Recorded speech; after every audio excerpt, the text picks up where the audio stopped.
11 जनाब शुरू करते हैं फिर। बिस्मिल्लाहिर्रहमानिर्रहीम। तो कल मैंने आप लोगों को 2-3 होम असाइनमेंट्स दिए थे। एक तो था कि आपने क्लास वर्क 11 जो है वो कंप्लीट करना है। तो बताइए जनाब, क्लास वर्क 11 हो गया कंप्लीट बजटिंग का? अभी हम इंशाल्लाह स्टैंडर्ड कॉस्टिंग भी स्टार्ट करने लगे हैं, लेकिन पहले ऑब्वियसली बात है हम जरा बजटिंग के क्वेश्चंस को देख लें। जी, क्लास वर्क 11 आपका हो गया, वेरी इजी है ना, वेरी स्ट्रेट फॉरवर्ड। अब जरा आते हैं क्लास वर्क नंबर 10 पे। हाँ जी, याद रखिएगा क्लास वर्क नंबर 10 में भी सारी की सारी बातें क्या थी, वही आपके वर्ड प्रॉब्लम्स ही हैं किस्म के, है ना। सारा वर्ड प्रॉब्लम है, आपको उसने कुछ बातें बताई हुई हैं और आपने on the basis of that क्या करना है, उनको अप्लाई करना है और budgeted profit and loss account बनाना है। उसमें इन इट सेल्फ सीमैक का कोई चक्कर है नहीं, है ना। The only thing related to CMAC is what?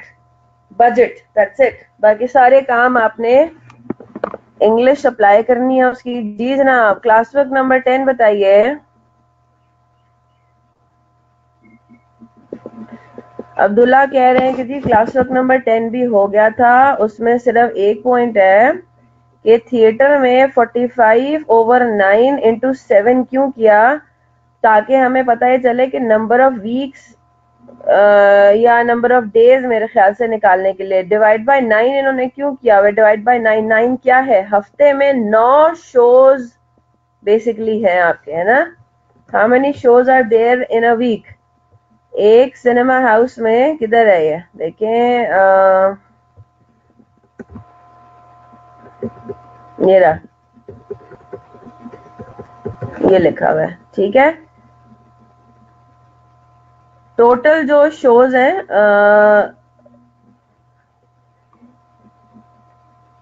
ये इन्होंने थिएटर क्या बताया ना, हाँ थिएटर का ये देखें क्या है।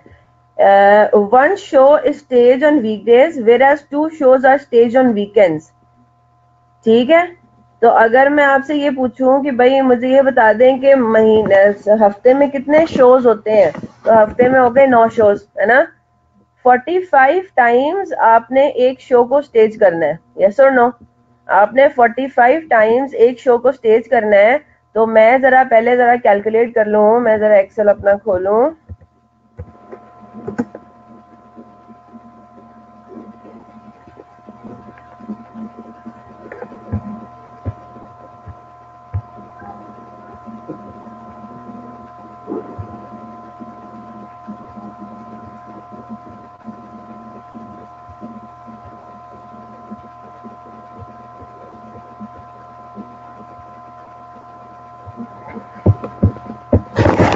चलें जी, मैं अगर आपको ये कहूं कि मुझे टोटल 45 टाइम्स जो है ना एक अपना प्ले को जो है वो रन करना है, ठीक है। Each play stage 45 times. अच्छा जी, अब अगर मैं ये देखूं तो total shows in a week कितने हैं? 9, है ना। ये मेरे पास क्या आंसर आ जाएगा? मैं जो 45 डिवाइड बाय 9 करूंगी, आंसर सेम है, बिल्कुल ठीक है, आंसर आपका सेम होना चाहिए। अच्छा जी, ये जो मैंने 45 डिवाइड बाय 9 किया, इसका क्या मतलब हुआ?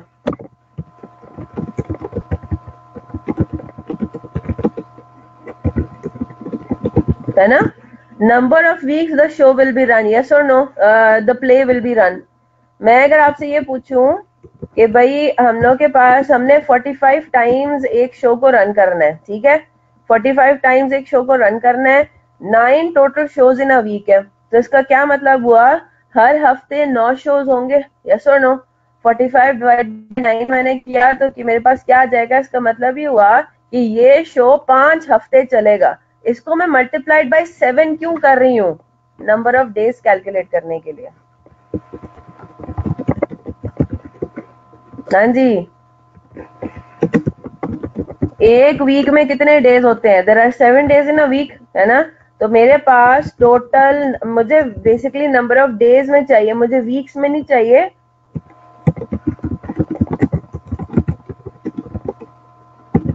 ठीक है। तो टोटल नंबर ऑफ डेज कितने हो जाएंगे 5 into 7। मैं वीक्स में अगर बात करूं तो वो 5 वीक्स होंगे, और अगर मैं डेज में बात करूंगी तो वो 35 डेज होंगे। ठीक है, एक ही बात मेरी। उन्होंने कैलकुलेशन असल में नंबर ऑफ डेज के हिसाब से कैलकुलेट किया है ना। आंसर अगर आपका सेम है तो ठीक है फिर जी। और बताइए क्लास वर्क नंबर 10, सच सच बताएंगे कितने लोगों ने अटेम्प्ट नहीं किया क्लास वर्क 10? हसनैन, मोहसिन, अब्दुल्ला ने कर लिया, फरजीन, एम आसिफ, मिनाहिल, मोहम्मद अहमद, मोहम्मद बिलाल, मोहम्मद शाहरुख, मोहम्मद उस्मान, मुनीबा, साइम, समरा, सना, शाहजेब, सबने किया जी। फरजीन और सना, इसमें किसी को कोई प्रॉब्लम? मोहम्मद अहमद, समरा ने भी किया, चलें बेस्ट हो गया ये तो। क्लास वर्क नंबर 10 जी। और वो प्रॉब्लम सना होगी चीज को समझने में, राइट? जो लिखा हुआ है, जो उन्होंने वर्ड प्रॉब्लम दी हुई है, बेसिकली उसको समझने में प्रॉब्लम हो रही होगी ज्यादा से ज्यादा। ठीक है, तो जाहिर सी बात है, आप प्रैक्टिस और करेंगे तो ये वाला चीज भी आपकी क्लियर हो जाएगी कि क्या मतलब किस तरीके से हम देखेंगे। वैसे तो हम अल्हम्दुलिल्लाह काफी हद तक सवाल कर चुके हैं। ठीक है, ticket price multiplied by occupancy level multiplied by shows per week multiplied by total mover. Answer मेरा से आपका ठीक आया होगा, है ना अब्दुल्ला? ठीक है, ठीक है, गुड हो गया। अच्छा जी, फिर मैंने आपको एक और चीज भी कही थी रीड करने को, और वो क्या था? Incremental and zero based budgeting. हाँ जी, ये कुछ समझ आया क्या होता है इंक्रीमेंटल बजट और जीरो बेस्ड बजट में? फर्क क्या है? फर्क सिर्फ ये है, इंक्रीमेंटल बजट में हम पिछले साल की इंफॉर्मेशन को यूज करके, बजट को इस्तेमाल करके पिछले साल की, हमें उसके ऊपर इंक्रीमेंट लगाते हैं। जो इंक्रीज या डिक्रीज आना है हमारे डिफरेंट आइटम्स के ऊपर, हम वो अप्लाई करके अगले साल का बजट बना लेते हैं, है ना? अगले साल का बजट बनाते हैं। जीरो बेस्ड बजटिंग क्या होती है कि हम फ्रॉम द स्क्रैच जो है वो बजट बनाते हैं। हम ये इस तरह से समझ लें कि अज्यूम हम ये करते हैं कि भाई हम लोगों ने पिछले साल हमारी कोई एक्टिविटी थी नहीं, जीरो था, है ना? यानी कि जो कमिंग ईयर है, जिसका भी हमने बजट बनाना है, उसके लिए हमारे पास कोई बेसिस मौजूद नहीं है जिसके ऊपर हम इंक्रीज या डिक्रीज अप्लाई करके उसको करें। तो अब जाहिर सी बात है, इतनी बात तो आपको समझ में आती है कि फॉर एग्जांपल अगर पिछले साल की रॉ मटेरियल की कंजम्पशन थी या रॉ मटेरियल के परचेजेस थे, let's assume 1,20,000 for example purchases थी रॉ मटेरियल की। ठीक है, अगर मैं इंक्रीमेंटल बजट पर आती हूँ तो इंक्रीमेंटल बजटिंग में मैं ये कह दूंगी कि भाई मेरी एक्सपेक्टेड है कि मेरी इन्फ्लेशन होगी 10%। तो मैं सिंपली क्या करूंगी, मैंने पिछले साल की परचेजेस 1,20,000 पे 10% अप्लाई किया, है ना? 110 किया उसको, और मैंने करंट अगले साल का बजट प्रिपेयर कर लिया, है ना? तो उसमें मेरे पास जस्टिफिकेशन क्या हुई कि भाई मेरे पास जो ये इंक्रीज आया है 1,20,000 को मुझे जस्टिफाई करने की जरूरत ही नहीं, क्योंकि वो लास्ट ईयर तक मौजूद था। मैंने सिर्फ जस्टिफाई किया जी 10% का जो मेरे पास इंक्रीज आया वो क्यों आया, वो बिकॉज ऑफ इन्फ्लेशन आया, है ना? अच्छा, मैं ये भी कर सकती थी, मैं ये कहूँ कि भाई हमने इतनी अब हम एफिशिएंसी ला चुके हैं कि हमारा रॉ मटेरियल कंज्यूम जो है ना वो पिछले साल से कंपेयर 5% कम होगा। क्यों कम होगा? क्योंकि हमने ऐसे मेथड्स हम लेकर आए हैं कि भाई उसकी वजह से अब आपके हर यूनिट ऑफ फिनिश गुड पे 5% कम लगेगा रॉ मटेरियल। ठीक है, तो मेरे पास for example raw material consume पिछले साल था 1,00,000 रुपीज। तो करंट ईयर में मैं उसका जब अगले साल का जब मैं बजट बनाऊंगी तो मैं क्या बनाऊंगी, मैं कहूंगी कि जो 5% लेस का मतलब है कि अगले साल के बजट में मैंने रॉ मटेरियल कंज्यूम लिख देना 95,000, and I will be justifying only the increase or decrease in raw material consumption. On the other hand, zero based budgeting में आप पिछले साल या जो भी गुजरा हुआ साल है उसके बजट को देखते ही नहीं है ना? हम ये अज्यूम करते हैं कि zero amount is spent on each activity and the manager will have to justify कि आपने यहाँ पे अगर रॉ मटेरियल कंजम्पशन लिखी हुई है 95,000, तो आप इसको अब जस्टिफाई करें प्रॉपर विद द असम्पशन कि भाई पिछले साल कोई 1 लाख रुपीस की रॉ मटेरियल कंजम्पशन हुई नहीं थी। आप सिर्फ ये नहीं कह सकते कि और कंजम्पशन हमारी 5% डिक्रीज हो गई है। आपको प्रॉपर पूरा बताना है कि भाई क्यों आपके पास 95,000 रुपीस का रॉ मटेरियल कंज्यूम किया आपने अगले साल के बजट में फिगर लिखी है। ठीक है, क्लियर हो गई बात?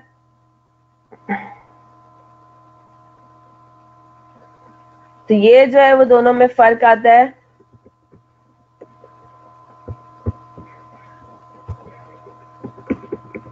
इसके आप एडवांटेजेस एंड डिसएडवांटेजेस हैं बेसिकली। क्या हमें फैक्टर्स कंसिडर करने पड़ेंगे जीरो बेस्ड बजटिंग को इंट्रोड्यूस करने में? प्रॉब्लम्स क्या होंगी? एक तो ये कि मैनेजमेंट की स्किल्स, ऑब्वियसली बात है, जो मैनेजर्स ने क्वेश्चनिंग करनी है कि भाई बताएं, इसको जस्टिफाई करें। एक स्किल आपको एक चाहिए होगा इसका। Great deal of time and cost need to be spend on training the staff for this new system of budgeting. We are talking about zero based budgeting. ठीक है, जीरो बेस्ड बजटिंग के लिए आपको टाइम और cost incur करना पड़ेगा। As with any new method being introduced into a firm, care must be taken not to eliminate budgeteers and to create distrust in the system.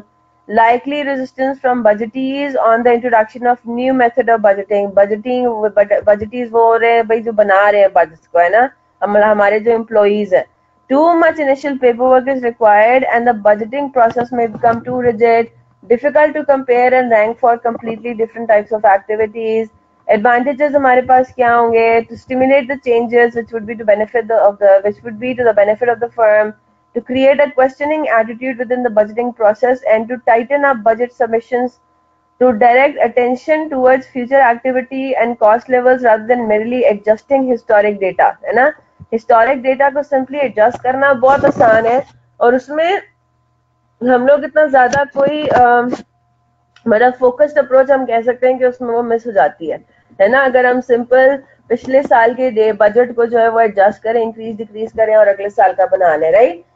अगर आपको from the scratch कोई चीज बनानी होती है तो आप जरा गौर से गौर फिक्र करके और हर चीज को, हर फिगर को बहुत प्रॉपर करके लिखते हो। ठीक है, to improve the allocation of resources in the organization, to provide a systematic monitoring of departmental performance and the basis for estimating costs and physical input requirements, to test the existing budgeting model, to critically examine the future need for and the viability of cost centers that is inefficient and obsolete operations can be identified and discontinued, to increase staff involvement at all levels, improving motivation and communication. ठीक है, तो ये आपके कुछ बस zero based budgeting का सिर्फ समझने वाली बात है।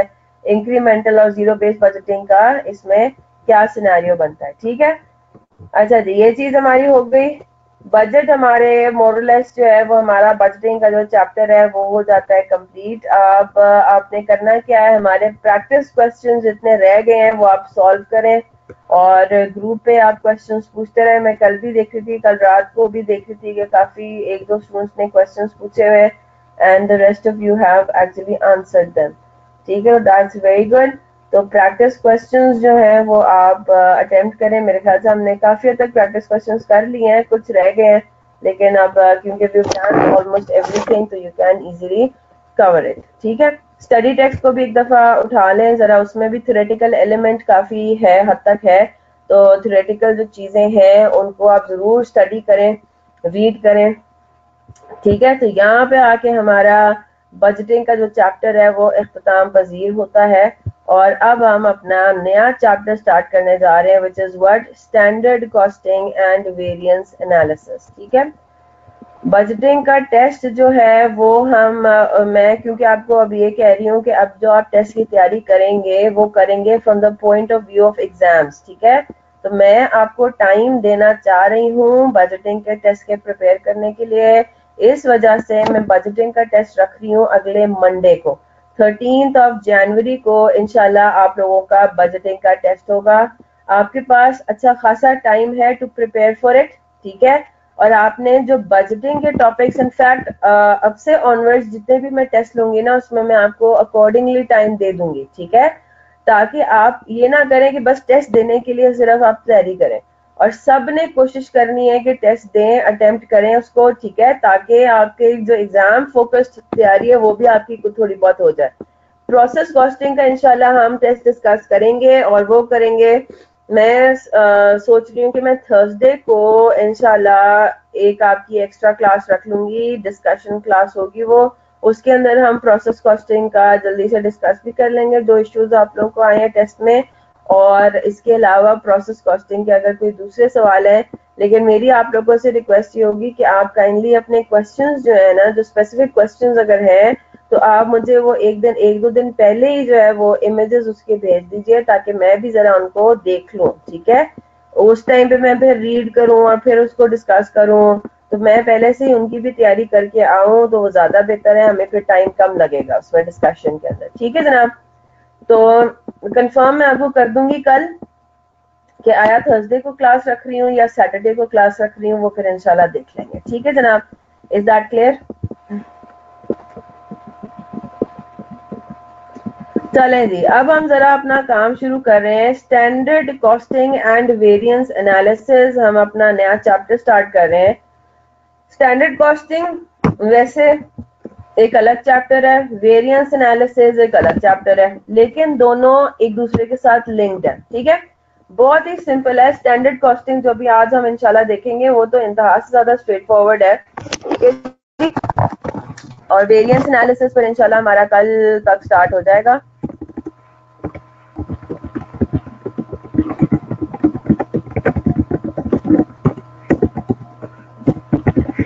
स्टैंडर्ड कॉस्टिंग में होता क्या है, सबसे पहले हम स्टैंडर्ड कॉस्टिंग पढ़ेंगे और फिर उसके बाद बारी आएगी वेरिएंस एनालिसिस की, ठीक है। स्टैंडर्ड कॉस्टिंग में होता क्या है कि आप डिटरमिन कर लेते हो कि मेरी एक यूनिट को मैन्युफैक्चर करने की कॉस्ट क्या आएगी, स्टैंडर्ड कॉस्ट मेरी क्या होगी to to manufacture 1 unit of product, ठीक है। तो स्टैंडर्ड कॉस्टिंग का हम यहाँ पे जरा देख लेते हैं। हम जरा बैक के क्वेश्चन अपने उससे स्टार्ट करते हैं, हैंडबुक से स्टार्ट करते हैं। Exactly, pre determined estimation of cost per unit. तो ये हम क्यों कर रहे हैं, हम प्री डिटर्मिन क्यों कर रहे हैं? अब देखें, आप लोगों ने बजट का भी चैप्टर पढ़ लिया है ना, आपको ये बात समझ में आ गई है कि परफॉर्मेंस मेजरमेंट के लिए बजट का होना काफी जरूरी है। हमने देख लिया ना, जिस तरह हमने फ्लेक्स्ड बजट बनाया था, हमने उसी लेवल ऑफ एक्टिविटी का क्या प्रिपेयर किया, बजट प्रिपेयर किया, उनको एक्चुअल रिजल्ट से कंपेयर किया, और फिर हमने देखा कि हमारा वेरिएंस कितना है। तो हमें उससे समझ में आ गई कि हमारी परफॉर्मेंस क्या रही है। इसके अलावा क्या फायदा होता है किसी भी चीज को पहले से प्री डिटर्मिन करके अपने पास लिख लेना, जिस तरह बजट में हम सारी चीजें कैलकुलेट करके कर लेते हैं कि भाई अगले साल का हमारे हिसाब से इतना खर्चा होना चाहिए, इतनी इनकम होनी चाहिए। पूरी ऑर्गेनाइजेशन को और सारे डिपार्टमेंट्स को क्या हो जाता है, एक टारगेट मिल जाता है टूवर्ड्स विच, मतलब जिसको वो अचीव करने की कोशिश करते हैं, है ना। बजटिंग पर्पस के लिए, डिसीजन मेकिंग के लिए टारगेट एक आपको एक अच्छा मिल जाता है कि भाई आपने आपने अपने आप को इन्हीं हदूद में रखना है ना। इससे बाहर गए तो इसका मतलब है कि वो रेड सिग्नल जो है वो आपको मिल जाएगा कि भाई ये गड़बड़ वाली बात हो रही है, ठीक है जनाब। तो क्या होता है स्टैंडर्ड कॉस्टिंग सिस्टम, क्या है स्टैंडर्ड कॉस्टिंग? इज द नहीं नहीं नहीं, बजटिंग में और इसमें, मतलब बजटिंग एक डिफरेंट चीज है। बजटिंग में हमने बजट्स पढ़े हैं, बजट्स के अंदर proper different types of budgets हैं। स्टैंडर्ड कॉस्टिंग में पहले हम कैलकुलेट करेंगे मतलब standard cost of production of 1 unit, ठीक है। मतलब वो इंटायरली डिफरेंट चीजें हैं, लेकिन इनका मतलब बेसलाइन आप समझो कि सेम है, या इनका कॉन्सेप्ट सेम है ना। ये बेसिस है बजटिंग के लिए, स्टैंडर्ड कॉस्टिंग को आप यूज कर सकते हैं आगे बजट्स प्रिपेयर करने के लिए, ठीक है। आगे चलते हैं। ये जो हमने बजट में पढ़ा था ना, ये कॉस्ट ऑफ प्रोडक्शन बजट के भी, मटेरियल कितना इस्तेमाल होगा, लेबर कितना इस्तेमाल होगा, वो बेसिकली स्टैंडर्ड कॉस्ट पे बेस करता है, ठीक है।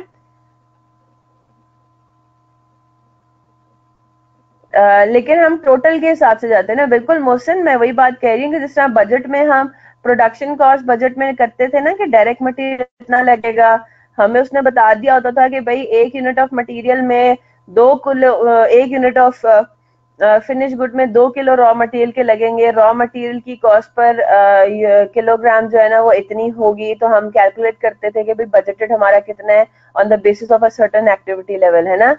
तो वो बेसिकली स्टैंडर्ड कॉस्टिंग पे बेस करता है ना, वो जो आपको उन्होंने बताया हुआ है कि भाई इतना जो है वो किलो लगना है एक यूनिट ऑफ, मतलब उसके अंदर कहीं ना कहीं जाके आपके पास स्टैंडर्ड कॉस्ट ऑफ प्रोडक्शन लग ही रहा होता है, इस्तेमाल हो ही रहा होता है, ठीक है। लेकिन अल्टीमेटली मैं आपको ये कह रही हूँ कि बजट के चैप्टर में हमने थोड़ी डिफरेंट चीजें पढ़ी थी, डिफरेंट इन द सेंस कि वो थोड़ी सी और एक्स्ट्रा उसमें हमने पढ़ा कि भाई जी कैश बजट है, प्रॉफिट एंड लॉस, तो वो इंटायरली स्टैंडर्ड कॉस्टिंग और बजटिंग का चैप्टर सेम नहीं है। दैट इज माई पॉइंट, ठीक है। तो स्टैंडर्ड कॉस्टिंग के ऊपर अब हम आते हैं। स्टैंडर्ड कॉस्टिंग होता क्या है? It is the preparation of standard cost and their use to classify the financial results of a business, ठीक है, particularly by the measurement of variations of actual cost from standard cost। क्या कह रहा है ये? स्टैंडर्ड कॉस्ट का आगे जाके जब हम इस्तेमाल देखेंगे कि स्टैंडर्ड कॉस्ट इस्तेमाल कहाँ पे होता है, तो वो कैलकुलेट होता है फॉर वो यूज होता है for the calculation of variances, ठीक है। वेरियंस का हमने थोड़ा सा देख लिया ना। वेरियंस क्या होता है? वेरियंस होता है जब आप बजटेड रिजल्ट्स को एक्चुअल रिजल्ट से कंपेयर करते हैं और आप कहते हैं कि कुछ सिनेरियोज में हमें नजर आ रहा है कि हमने अच्छा परफॉर्म किया, कुछ सिनेरियोज में हमें नजर आ रहा है कि हमने बुरा परफॉर्म किया, उसको हम एडवर्स और फेवरेबल का नाम देते हैं, है ना। तो यहाँ पे भी यही होगा कि हम पहले एक स्टैंडर्ड अपना फिक्स कर लेंगे और फिर हम कंपेयर करेंगे एक्चुअल कॉस्ट को स्टैंडर्ड कॉस्ट से, and then we will obviously analyze the causes of variations for the purpose of maintaining maximum efficiency by executive action, ठीक है। तो हमें बेसिकली क्या करना है? डिसीजन मेकिंग करनी है ना। तो अगर हमें नजर आ रहा है कि हमारी कॉस्ट में एडवर्स वेरिएंस आ रहा है, तो we will look for reasons और हम ट्राई करेंगे, हम ऐसे स्टेप्स लेंगे, हम ऐसे डिसीजंस लेंगे जिससे वो हमारा वेरिएंस जो है वो कम से कम हो, ठीक है, कंट्रोल हो सके। बिल्कुल ठीक। What is the standard cost? Standard cost is the predetermined cost of manufacturing a single unit और a number of product units during a specific period in the immediate future, ठीक है। तो वही वाली बात होगी। स्टैंडर्ड कॉस्ट क्या है? स्टैंडर्ड कॉस्ट पहली बात तो ये कि कॉस्ट ऑफ प्रोडक्शन से ही सिर्फ इसका ताल्लुक है, ठीक है। तो ये या तो एक यूनिट मैन्युफैक्चर करने के लिए हमसे कैलकुलेट करवा सकता है, या अ नंबर ऑफ यूनिट्स। वो कह सकता है कि what is the standard cost of producing 20,000 units for example. तो आप पहले एक यूनिट की स्टैंडर्ड कॉस्ट निकालेंगे और फिर उसके बाद उसको 20,000 से मल्टीप्लाई करके आंसर बता देंगे ना, तो that will be called a standard cost as well. आगे चलते हैं। It is the planned cost of a product under current and or anticipated operating conditions। तो हम ये देखते हैं कि भाई हमारे पास अभी ये इंशाल्लाह इसको हमने फर्दर डिस्कस भी करना है, ये क्या मतलब हुआ, करंट स्टैंडर्ड क्या होता है, एंटिसिपेटेड स्टैंडर्ड क्या होता है, ये हम सारी चीजें हम देखेंगे, ठीक है। यूज ऑफ स्टैंडर्ड कॉस्ट क्या है? अगेन वही वाली बात आ जाती है। It standard cost are used to establish budgets for controlling and motivating efficiencies, for promoting cost reduction. ऐसी बात है ना, प्रमोट करता है कॉस्ट रिडक्शन। आपने स्टैंडर्ड एक फिक्स कर दिया और आपने अपने एम्प्लॉयज को कहा कि भाई आपने जो है कोशिश करनी है कि इतनी कॉस्ट के अंदर अपना काम करें, तो कोशिश हमारी रहती है कि हमारी कॉस्ट कम से कम इन करो। simplifying costing procedures and expediting cost reports, assigning cost to materials, work in process and finished goods inventory। सबसे important काम तो हमारा यही होता है। हमें क्योंकि इन्वेंट्रीज की, हम जब अपना स्टॉक काउंट करते हैं तो हमारे पास इन्वेंट्रीज की सिर्फ नंबर ऑफ यूनिट्स होते हैं, है ना, नंबर ऑफ यूनिट्स होते हैं। तो अब हम उनके ऊपर क्या कॉस्ट लगाएं? हमने फाइनेंशियल स्टेटमेंट्स प्रिपेयर करने हैं, बजटेड फाइनेंशियल स्टेटमेंट्स बनाने हैं, सो ऑन एंड सो फोर्थ। तो हम क्या उनके ऊपर वैल्यू लगाएंगे, कॉस्ट क्या उनकी यूज करेंगे, तो वो स्टैंडर्ड कॉस्ट के बेसिस पे हम उसको वैल्यू कर देंगे। और सबसे इंपॉर्टेंट चीज जो हम पहले भी पढ़ चुके हैं वो क्या है? हमें अगर कोई कॉन्ट्रैक्ट रिसीव होता है ना, याद है ना, अब हमें हमसे कहा जाए कि भाई आपने उसकी प्राइस बतानी है ना, कि आपको ये कॉन्ट्रैक्ट रिसीव हो तो रहा है, आप 20% मार्कअप आप कमाते हो, तो आप मुझे बात बताएं आप उसकी क्या प्राइस लगाएंगे। तो आप सबसे पहले क्या कैलकुलेट करते हैं कि उसकी बजटेड कॉस्ट कितनी होंगी उस कॉन्ट्रैक्ट को फुलफिल करने की, याद है ना। कॉन्ट्रैक्ट को फुलफिल करने की टोटल कॉस्ट क्या आएगी एस्टिमेटेड, उसके ऊपर आप अपना मार्कअप मार्जिन लगा के प्राइस कोट कर देते हैं। आपने काम हालांकि अभी तक शुरू नहीं किया हुआ होता है ना, प्राइस आपको पहले ही बतानी होती है। लाइक वाइज इन्वेंट्रीज के साथ भी तो यही होता है। आप अपना बिजनेस स्टार्ट करने जा रहे हैं, आप एक मैन्युफैक्चरर है और आप बता रहे हैं लोगों को कि भाई हम फर्नीचर मैन्युफैक्चर कर रहे हैं, तो जाहिर सी बात है आपको प्राइसेस पहले से ही डिटरमिन करनी पड़ेंगी ना, कि भाई मैं कितनी प्राइस अपनी फिक्स करूं, है ना। ऐसा तो नहीं होता, मतलब ऐसा आपको लगता है किस तरह से होगा कि पहले हम प्रोडक्शन कंप्लीट करेंगे, फिर हम देखेंगे कि भाई कितनी टोटल कॉस्ट आई, और फिर हम प्राइस नहीं ना, आपको पता होता है, आप जब किसी दुकान में जाते हो तो आपको पता होता है कि ऑन एन एवरेज यहाँ पे एक फलानी स्टाइल के टेबल की जो कॉस्ट है, वो प्राइस है ना, वो होती है फॉर एग्जाम्पल 20,000 रुपीज, है ना। अब आपको ये बात पता है कि एक्चुअली ऊपर नीचे जब आप उस मैन्युफैक्चरर के डेटा को अगर देखोगे तो एक्चुअली वो ऊपर नीचे हो सकता है, यस और नो, उसकी जो कॉस्ट है, ठीक है ना। तो उसने पहले से डिटरमिन करके रखी हुई थी on the basis of what, on the basis of estimated cost. तो यहाँ पे भी यही होगा, स्टैंडर्ड कॉस्ट इस्तेमाल करेंगे हम to establish bids and contracts and for setting sales prices. आपने स्टैंडर्ड कॉस्ट कैलकुलेट कर ली और on the basis of that आपने मार्कअप मार्जिन अप्लाई किया और आपने अपनी प्राइस कोट कर दी, ठीक है। तो स्टैंडर्ड कॉस्टिंग के ये इस्तेमाल हो गया। फिर हम आते हैं जरा, स्टैंडर्ड कॉस्ट कार्ड नाम की एक चीज होती है, बड़ी सिंपल है, स्ट्रेट फॉरवर्ड है। अब जाहिर सी बात है, अब आपको किस तरीके से आपने कहीं ना कहीं पे तो लिखना है ना कि स्टैंडर्ड कॉस्ट हमारी आती कितनी है to manufacture 1 unit of finished good. तो 1 यूनिट ऑफ फिनिश्ड गुड को मैन्युफैक्चर करने के लिए कितनी कॉस्ट हमारी इनकर होती है, वो हम शो करते हैं, रिप्रेजेंट करते हैं on a standard cost card. अब यहाँ पे देखें क्या कह रहा है, 1 यूनिट ऑफ फिनिश्ड गुड को मैन्युफैक्चर करने के लिए हमें 10 स्टैंडर्ड, हमारी स्टैंडर्ड क्वांटिटी क्या है कि हमें 10 किलोज चाहिए होंगे रॉ मटेरियल के, है ना। 1 यूनिट ऑफ फिनिश्ड गुड को मैन्युफैक्चर करने के लिए ये स्टैंडर्ड है। मुझे बात बताइए, क्या एक्चुअल भी लाजमी है कि 10 किलोज हो? नहीं, 10 किलो से ऊपर नीचे हो सकता है ना, ऊपर हो सकता है इन केस ऑफ लॉसेस, है ना। लॉस अगर हो गया, हम अपने फिनिश गुड्स को मैन्युफैक्चर कर रहे थे, पता ये चला कि इनएफिशिएंसी हो रही है, मिस हैंडलिंग हो रही है रॉ मटेरियल की, तो अब 1 यूनिट ऑफ फिनिश गुड पे 10 किलो के बजाय 12 किलो इस्तेमाल मतलब चाहिए हमें, है ना। 1 यूनिट को मैन्युफैक्चर करने के लिए 12 किलो हमें रॉ मटेरियल चाहिए, तो वो फिर हमारे पास ये हमारे पास क्या कहलाता है, deviation from standard is called material, is called variance. तो अब जो हमारे पास 2 किलोग्राम का एडवर्स हमारे पास सिचुएशन अराइज हो रहा है ना, उसको हम आगे जाके पढ़ेंगे, वो मटेरियल यूजेज वेरिएंस में आ जाएगा। बहुत ही सिंपल स्ट्रेट फॉरवर्ड चीजें हैं, ठीक है। तो रॉ मटेरियल का जो स्टैंडर्ड क्वांटिटी है वो है 10 किलो, स्टैंडर्ड प्राइस है 8 रुपीज। अब आपको ये बात पता है कि एक्चुअली इस प्राइस में भी एक्चुअली वेरिएंस आ सकता है ना। एक तो इस यूजेज में भी वेरिएंस आ सकता है, एक इस प्राइस में भी वेरिएंस आ सकता है। पता ये चला कि हम इस्तेमाल तो 10 किलो ही कर रहे हैं, असल में भी एक्चुअल में भी इस्तेमाल हम 10 किलोज ही करते हैं, लेकिन अब हमें जो सप्लायर हमें पैसे जो प्राइस कोट कर रहे हैं ना रॉ मटेरियल की, वो हमें कॉस्ट उसकी पड़ रही है फॉर एग्जाम्पल 8-10 रुपए, ठीक है, 10 रुपए पर किलोग्राम। तो अगेन यहाँ पे भी वेरिएंस राइज होगा, लेकिन वो एक डिफरेंट टाइप ऑफ वेरिएंस कहलाएगा, ठीक है। तो वो भी हम देखेंगे। तो टोटल स्टैंडर्ड कॉस्ट कितनी बनती है, टोटल स्टैंडर्ड कॉस्ट उसकी बनती है 80 रुपए। Likewise for direct labour, direct labour में आते हैं, स्टैंडर्ड क्वांटिटी जो हमें चाहिए वो चाहिए 5 आवर्स 1 यूनिट को मैन्युफैक्चर करने के लिए। मुझे आप बताइए, एक्चुअली इससे ज्यादा या कम भी हो सकता है, ज्यादातर हम देखेंगे ज्यादा ही होगा, because of what, because of idle time, because of inefficiency of labour, है ना। लेबर को 1 यूनिट मैन्युफैक्चर करने के लिए 5 घंटे लगाने चाहिए थे as per the standard, right, लेकिन उसने उल्टा 8 घंटे लगाए 1 यूनिट को मैन्युफैक्चर करने के लिए, यानी कि लेबर की इनएफिशिएंसी यहाँ पे इन्वॉल्व हो रही है। तो यहाँ पे भी हमारे पास एक वेरिएंस आ जाएगा, टोटल कॉस्ट पे भी फर्क पड़ेगा, जाहिर सी बात है ना। एक काम तो ये भी हो सकता है, एक ये भी होगा कि भाई हो सकता है कि हम अपना कोई इनएफिशिएंसी ना हो हमारे लेबर की, लेकिन हमारा लेबर रेट पर आवर बढ़ गया हो, है ना। तो एक उसकी वजह से भी वेरिएंस आएगा टोटल कॉस्ट में। तो स्टैंडर्ड कॉस्ट 50 रुपीज से वेरी कर सकता है बिकॉज ऑफ दीज 2 रीजंस, ठीक है जनाब। आगे चलते हैं। वेरिएबल फैक्ट्री ओवरहेड्स में भी उन्होंने डायरेक्ट लेबर आवर्स को बनाया हुआ है अपना बेसिस, तो 5 आवर्स है वेरिएबल फैक्ट्री ओवरहेड्स के, फिक्स फैक्ट्री ओवरहेड्स के भी 5 आवर्स है।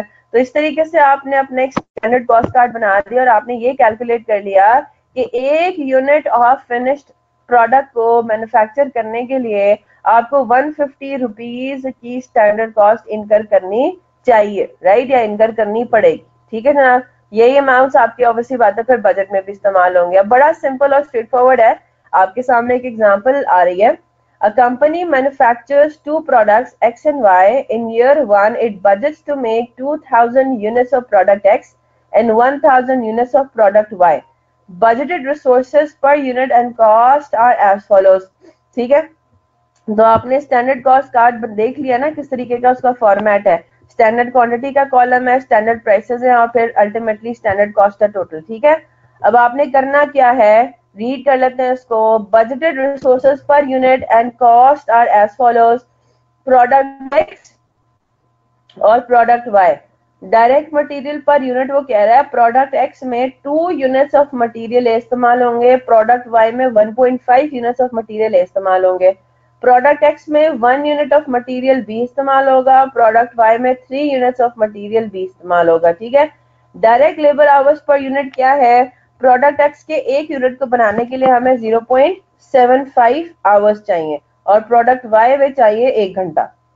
1 यूनिट 1 घंटे में बनेगा। ठीक है, कॉस्ट फिर उसने आपको बता दिया है, direct material A B, direct labour की बता दी है, वेरिएबल प्रोडक्शन ओवरहेड की बता दी है। Fix production overheads per unit are calculated by applying a direct labor hour absorption rate to the standard labor hours per unit using the budgeted fixed production overhead cost of 1,20,000 for the year. Calculate the standard full production cost per unit of product X and product Y. तो सबसे पहला तो मेरे आपसे सवाल ये है कि मैं ओवरहेड एब्जॉर्प्शन रेट कैसे कैलकुलेट करूंगी।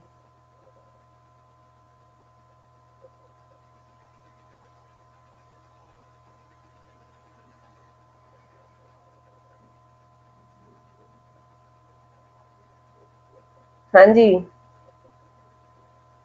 नहीं जनाब, ओवरहेड एब्जॉर्प्शन रेट का फॉर्मूला क्या है Usman? What is my formula for overhead? Fixed overhead को मैंने OAR निकालना है। मुनीबा कह रही है 1,20,000 डिवाइडेड बाय 0.75। आपने सिर्फ प्रोडक्ट एक्स का क्यों लिया, प्रोडक्ट वाई नहीं मैन्युफैक्चर करना? मुझे सबसे पहले ये बताएं ओवरहेड एब्जॉर्प्शन रेट का फॉर्मूला क्या है? अब्दुल्ला, मैं OAR का फॉर्मूला पूछ रही हूँ, आप तो मुझे बता रहे हैं कि मेरे पास फिक्स्ड ओवरहेड जो मैंने अब्सॉर्ब करना है वो क्या अब्सॉर्ब करना है। मैं आपसे पूछ रही हूँ मेरा ओवरहेड एब्जॉर्प्शन रेट का फॉर्मूला क्या है? Budgeted overhead divided by budgeted basis, और बेसिस में क्या यूज कर रही हूँ? डायरेक्ट लेबर आवर्स, है ना? अच्छा जी, बजटेड ओवरहेड तो मेरा हो गया 1,20,000। बजटेड बेसिस क्या होगा? Budgeted direct labour hours. मुझे क्या, आप क्वेश्चन को प्रॉपरली रीड करें। मुझे क्या आप स्पेशली जो मैंने हाईलाइट किया हुआ सेक्शन, मुझे आप total budgeted direct labour hours calculate करके बता सकते हैं? बेटा मुझे टोटल चाहिए, पर यूनिट क्यों कह रहे हैं आप मुझे 0.75 आवर्स बता रहे हैं, आप मुझे 1 आवर बता रहे हैं। 1 आवर और 0.75 आवर्स तो एक यूनिट को मैन्युफैक्चर करने के लिए वो बता रहा है। मुझे बताएं मेरी एंटिटी एज अ होल, मेरी पूरी एंटिटी में अगले साल कितने बजटेड डायरेक्ट लेबर आवर्स होंगे? Product X and product Y दोनों को कंसिडर करना है। 2500 बिल्कुल ठीक। 1500 है for product X and 1000 for product Y, बिल्कुल ठीक। अब बात समझ आई? तो ये अपनी तरफ से, पता नहीं आप लोग समझते क्यों नहीं है, सारी चीजें हम लोगों ने पढ़ी हुई हैं। एग्जाम्पल 1 है हमारा पैक हैंडबुक का, सारी सब कुछ आपने पढ़ा हुआ है। हमने क्या प्रिपेयर करना है, नीचे सोल्यूशन गिवन है लेकिन मैं आपको खुद सॉल्व करवा रही हूँ ये। ठीक है, हमने करना क्या है, प्रोडक्ट एक्स और प्रोडक्ट वाई का एक किस्म का हमने स्टैंडर्ड कॉस्ट कार्ड बनाना है। क्यों? क्योंकि वो आपसे मांग रहा है standard full production cost per unit. वो आपसे कह रहा है कि आपने 1 यूनिट का बताना है कि 1 यूनिट का क्या हमारे पास स्टैंडर्ड कॉस्ट आएगी। तो वही हो गया, स्टैंडर्ड कॉस्ट कार्ड ही बना लेते हैं। ठीक है, दोनों प्रोडक्ट्स का। Give me a minute.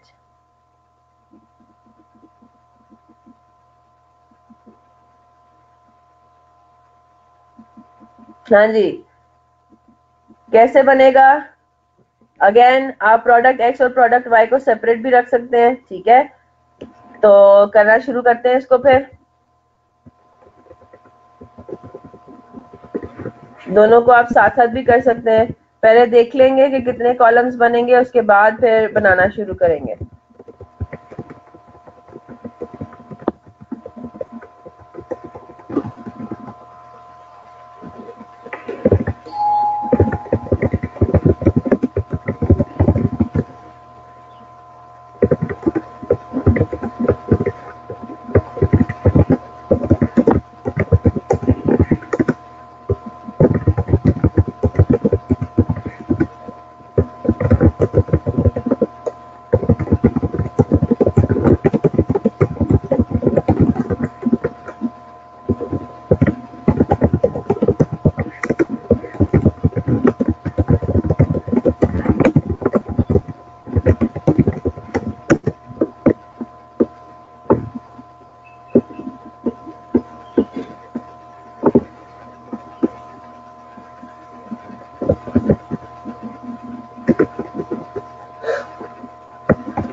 पहले देख लीजिए कितने कॉलम्स बनेंगे, उसके बाद फिर बनाइएगा टेबल, ठीक है।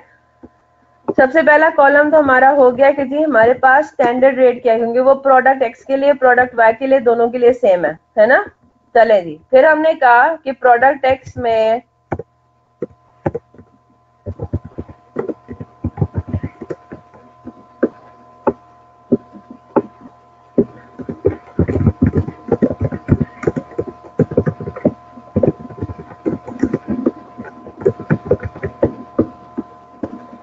हमारा, अगर हम एक ही टेबल में सारा काम करना चाहें तो वो कुछ इस तरह से हमारा टेबल बनेगा, ठीक है।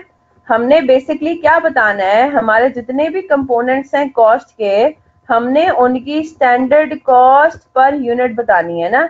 तो हम सारा काम, पहली बात तो ये कि एक ही यूनिट ऑफ फिनिश्ड गुड के पॉइंट ऑफ व्यू से हमने सारा काम करना है, हमने टोटलिटी में कुछ नहीं करना है सच, ठीक है।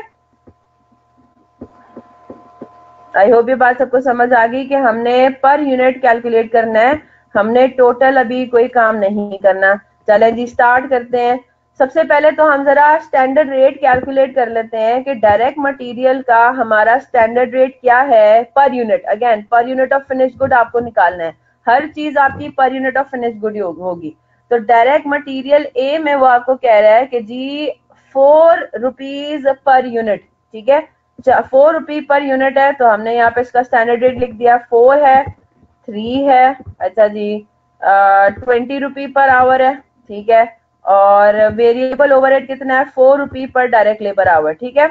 जो फिक्स्ड ओवरहेड है उसकी हमें करनी पड़ेगी वर्किंग, है ना। क्यों? क्योंकि फिक्स्ड ओवरहेड पर यूनिट की उसने आपको working assess per hour basically उसने आपको वर्किंग नहीं दी कि हर एक घंटे का मतलब रेट क्या है हमारा, एब्जॉर्प्शन रेट क्या है, तो उसके ऊपर हमें वर्किंग करनी है।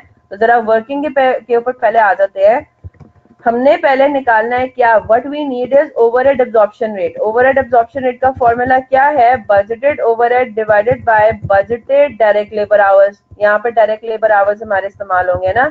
और बजटेड डायरेक्ट लेबर आवर्स कितने हैं, आपको ये बात बता दी गई है कि हमने 2000 units of product Y manufacture करना है। नहीं, 1,20,000 तो टोटल कॉस्ट है ना। बजटेड डायरेक्ट लेबर आवर्स कितने, 2000 यूनिट्स ऑफ प्रोडक्ट एक्स हमने मैन्युफैक्चर करना है और हर यूनिट के ऊपर 0.75 आवर्स लगता है। तो टोटल आवर्स हमारे पास प्रोडक्ट एक्स के इतने हो गए।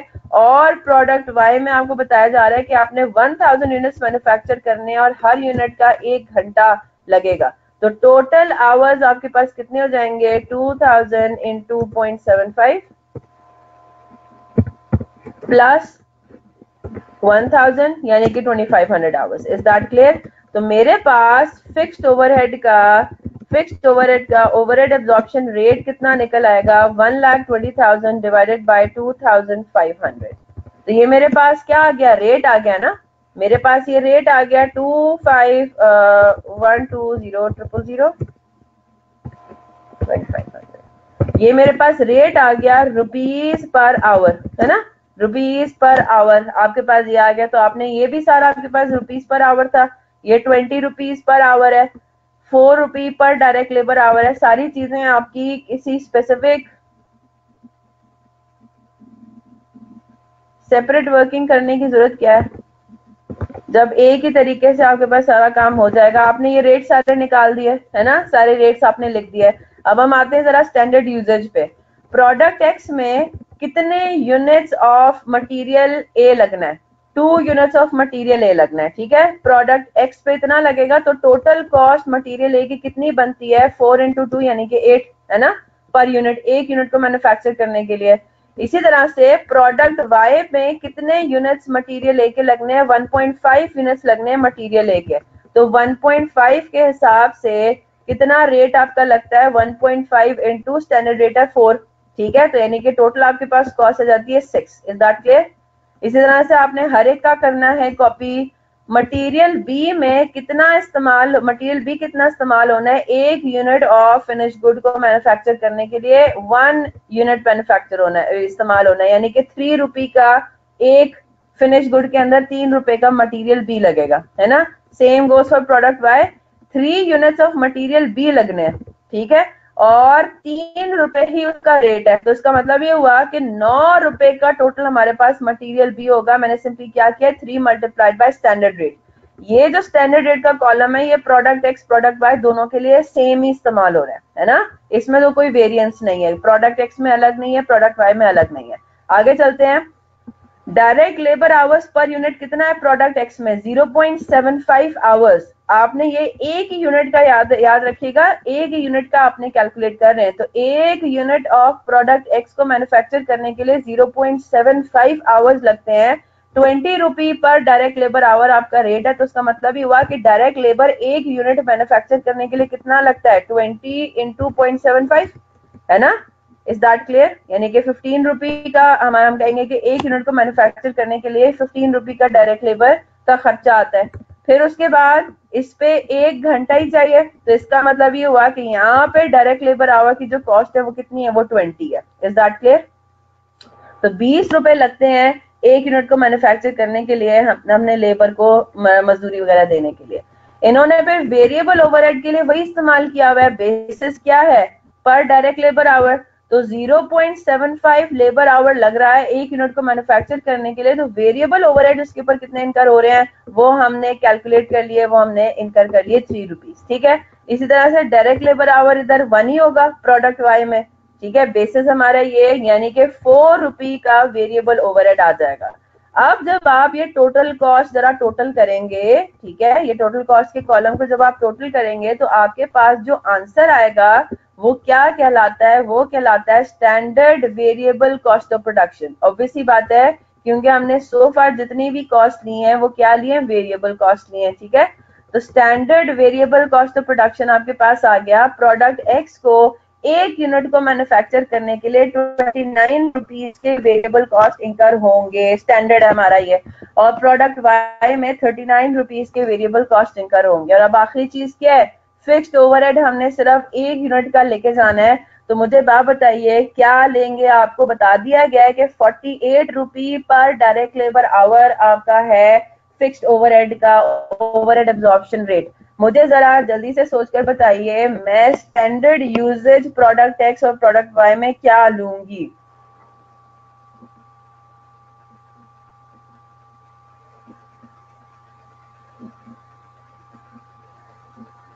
मैंने क्या बेसिस लेना है? 0.75 और 1 ही है ना, वही लूंगी। क्यों? मेरा ओवरहेड एब्जॉर्प्शन रेट किस पे बेस कर रहा है? 0.75 पर डायरेक्ट लेबर आवर पे। तो आई होप ये बात सबको समझ आ गई है। मैंने यहाँ पे भी क्या लिया? बिल्कुल ठीक, मैंने यहाँ पे भी डायरेक्ट लेबर आवर्स ले लिए, है ना, क्योंकि ये 48 रुपीज किस पे अप्लाई होने? मैं ये कहूंगी कि मेरा एक यूनिट पे फिक्स ओवरहेड एब्जॉर्ब होना है at the rate of 0.75 hours.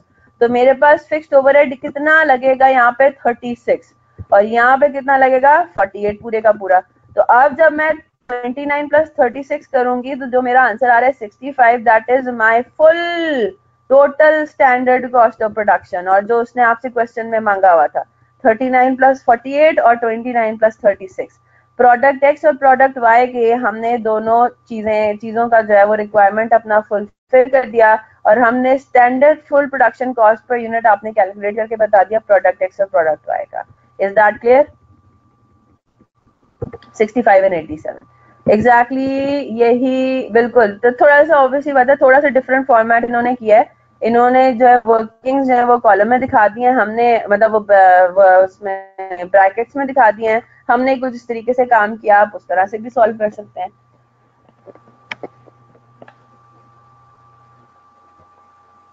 लेकिन ये चीज आपको समझ में आ रही है आई होप। मैं चाहते हैं तो मैं इसको थोड़ा कॉलम्स बना देती हूँ ताकि आपको ना मसला ना हो।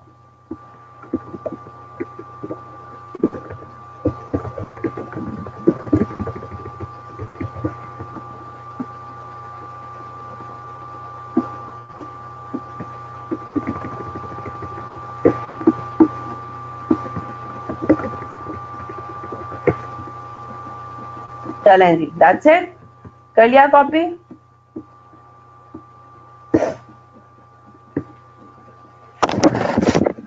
सिंपल है ना। अगली जो एग्जांपल है क्या आपकी, वो भी एग्जैक्टली सेम है, इसलिए मैं उसको स्किप कर रही हूँ। बिल्कुल वही बात है। Product lauryl and product Hardy का वो कह रहा है कि जी आपने standard full production cost per unit calculate करना है, तो बिल्कुल वही चीज है। आप इसको देखना चाहे तो आप देख लेंगे, ठीक है।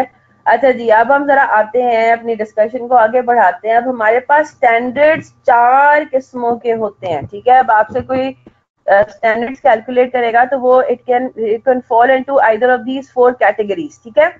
एक आपका कहलाता है आइडियल स्टैंडर्ड। आइडियल स्टैंडर्ड वो होता है जिसमें हम ये अज्यूम करते हैं कि हमारे पास फ्यूचर में कोई मटेरियल लॉसेस या आइडल टाइम नहीं होगा, ठीक है। कोई वेस्टेज नहीं होगी, कोई आइडल टाइम नहीं होगा। अगर हम बिल्कुल परफेक्ट कंडीशंस अज्यूम करें तो हमारे पास 1 यूनिट ऑफ फिनिश गुड को मैन्युफैक्चर करने के लिए ये टोटल कॉस्ट आएगी, ठीक है।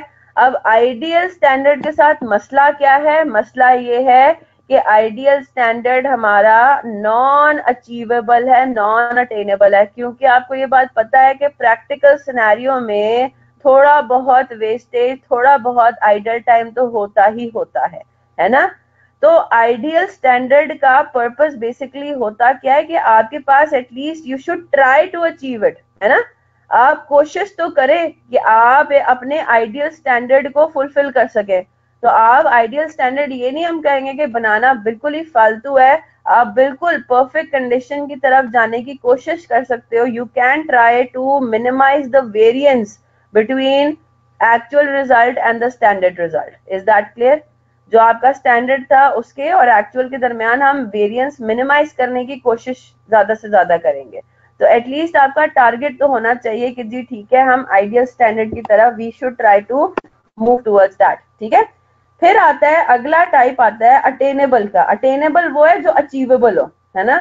अटेनेबल वो है जो कि हाँ, जीरो तो कभी नहीं होगा। मतलब प्रैक्टिकल सिनेरियोज में तो हम ये देखते हैं कि हमारे पास वो जीरो बहुत मुश्किल से होगा, उसका वेरिएंस आएगा, जरूर आएगा, है ना। तो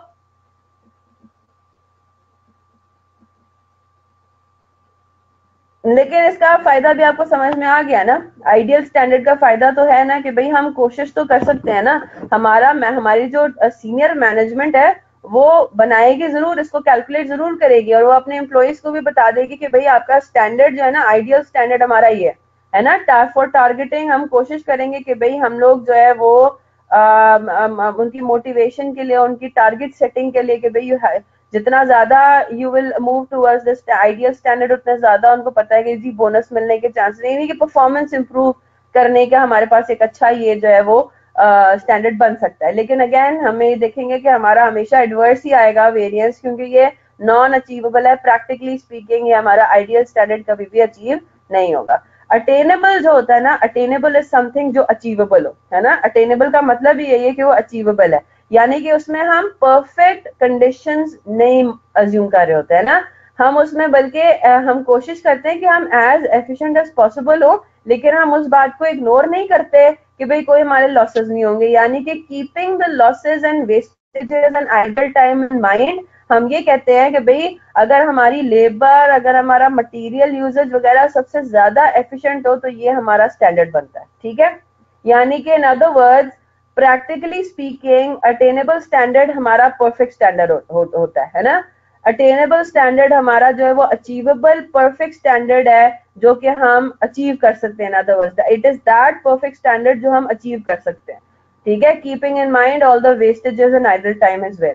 तो ये हमारा दिस इज समथिंग जो कि हम जो है वो फ्यूचर के लिए हमें रखना चाहिए, फ्यूचर का टारगेट रखना चाहिए, ठीक है जनाब। फिर उसके बाद आता है करंट। करंट स्टैंडर्ड क्या होता है? देखिए अब जरा अटेनेबल और करंट के दरमियान डिफरेंस समझने की भी हम कोशिश करते हैं, ठीक है। करंट स्टैंडर्ड होता है कि based on current situation, based on current circumstances हमारा स्टैंडर्ड क्या बनता है, स्टैंडर्ड कॉस्ट पर यूनिट हमारा क्या बनता है। अब इसका क्या मतलब हुआ हम आगे जाके इसको क्वेश्चन में भी देखेंगे।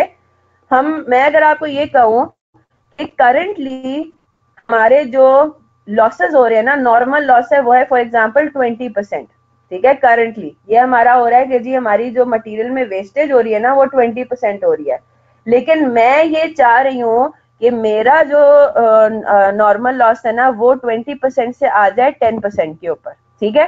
तो मैं अगर 20% नॉर्मल लॉस को इस्तेमाल करके standard cost of production calculate करूं तो वो मेरा कहलाएगा स्टैंडर्ड रेट, ठीक है, स्टैंडर्ड होगा वो मेरा, करंट स्टैंडर्ड होगा, सॉरी, ठीक है, करंट स्टैंडर्ड कहलाएगा वो। और अगर मैं फ्यूचर में करना चाह रही हूँ, यानी कि 10% पे अपना नॉर्मल लॉस लेकर आना चाह रही हूँ, अगर मैं 10% यानी कि जो मेरा करंट सिचुएशन नहीं है ना, करंट सिचुएशन तो मेरी 20% लॉस की है, अगर मैं करंट सिचुएशन को, करंट कंडीशंस को इस्तेमाल करके standard cost of production calculate करूंगा तो that will be called my current standard because it is based upon current situation, right.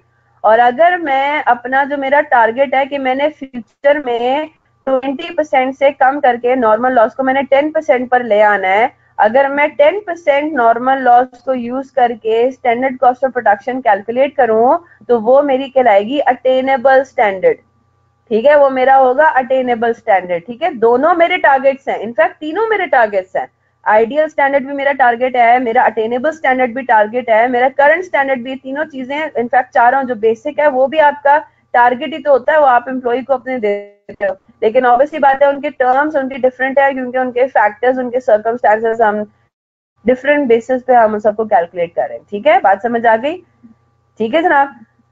चौथा और आखिरी जो हमारा टाइप ऑफ स्टैंडर्ड होता है वो होता है बेसिक।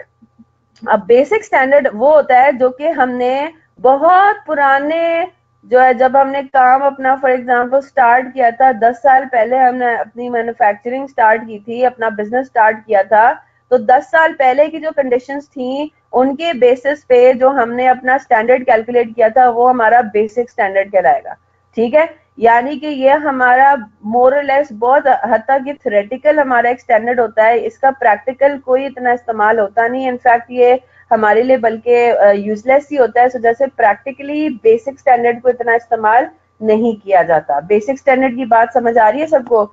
ये एक किस्म का ऐसा है कि हमने इसको बहुत ही पुराने रिजल्ट्स के ऊपर बेस करके ना हमने आप समझे कि जी 10 साल पहले जब आपने अपनी मैन्युफैक्चरिंग स्टार्ट की थी ना, तो जो उस टाइम पे आपने अपना स्टैंडर्ड फिक्स किया हुआ था कि भाई मेरा जो per unit cost of production मेरी आएगी ना वो इतनी आएगी, वो मेरा बेसिक स्टैंडर्ड कहलाएगा।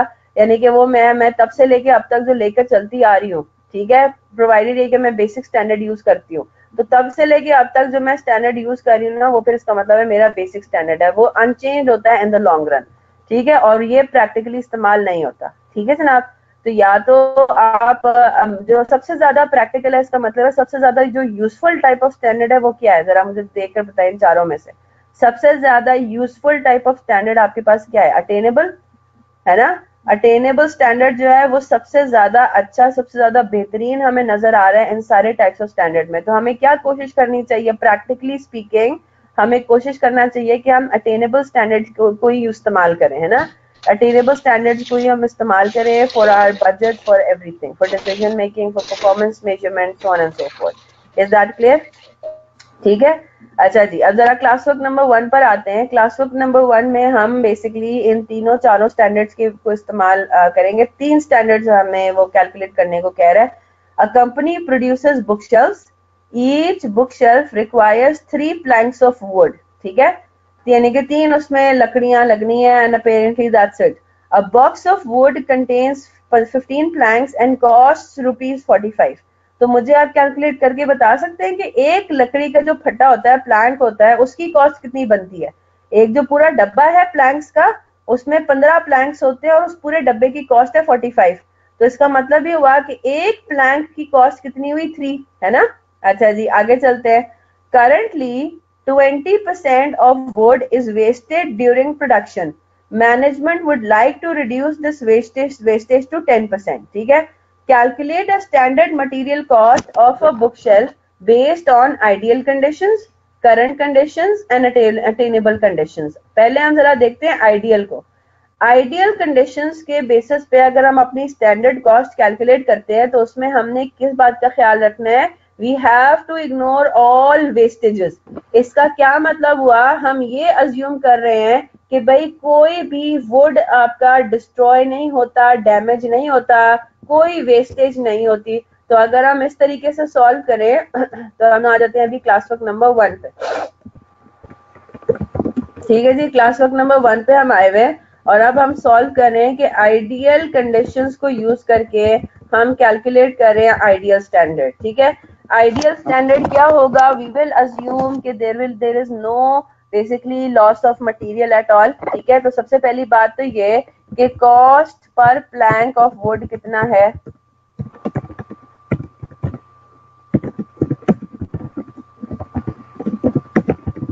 ठीक है, अच्छा टोटल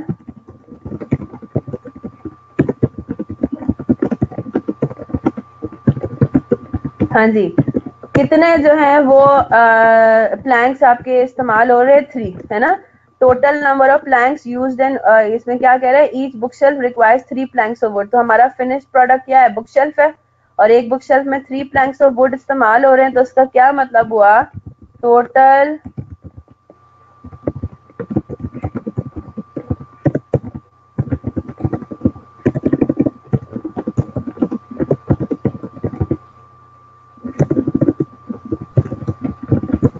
हाँ जी, क्या होगी, total standard cost of producing 1 book shelf ignoring all losses, ignoring any loss, वो कितना होगा, 3 मल्टीप्लाइड बाय 3। हम ये कह रहे हैं कि जी 3 प्लैंक्स ही इस्तेमाल होंगे और हर प्लैंक का 3 रुपए पर यूनिट है, कोई वेस्टेज नहीं होगा, पूरे के पूरे 3 प्लैंक इस्तेमाल हो रहे हैं, तो यानी कि 9 रुपीज हमारा हो जाता है आइडियल।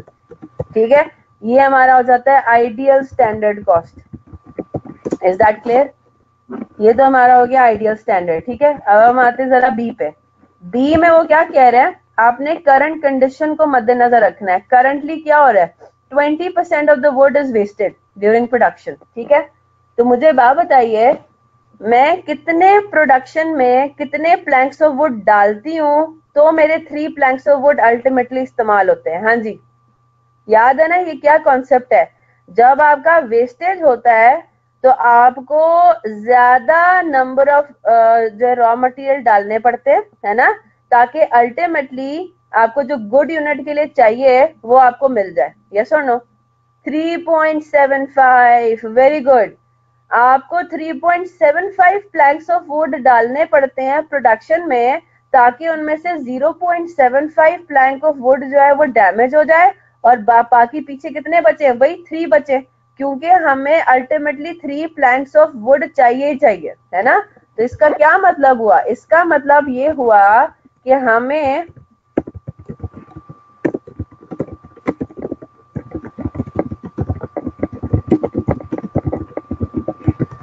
इधर देखिए, हमें जो 3 प्लैंक्स ऑफ वुड चाहिए वो रिप्रेजेंट करता है 0.8%, है ना। अगर आप एक प्लैंक ऑफ वुड डालते हैं प्रोडक्शन में तो उसमें 0.2% डैमेज हो जाता है और 0.8% जो पीछे रह जाता है फिनिश प्रोडक्ट में लगने के लिए। आपको फिनिश प्रोडक्ट में इसका मतलब है चाहिए 80%। यस, तो 3 प्लैंक्स ऑफ वुड जो चाहिए दे रिप्रेजेंट 80% और आपको चाहिए कि जी 100% कितनी अमाउंट इसका मतलब है लगेगी, तो 3 डिवाइडेड बाय 0.8, वेरी गुड, 3.75। इसमें किसी को कोई मसला तो नहीं है कि क्या लॉजिक है। तो 3.75 प्लैंक्स ऑफ वुड जो है वो आपकी रिक्वायरमेंट है, आपको चाहिए अंडर करंट कंडीशन। तो क्या मुझे जरा वर्कआउट करके बताइए, टोटल करंट स्टैंडर्ड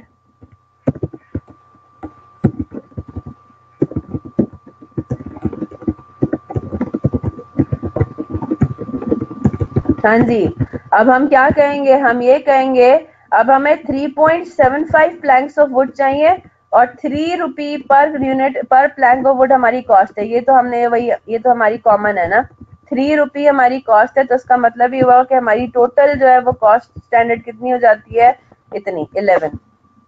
ठीक है, 11.25 रुपीज ये हमारे पास है करंट। ठीक है, ये हमारे पास हो गया करंट स्टैंडर्ड। जल्दी से अटेनेबल जरा सॉल्व करके बताएं।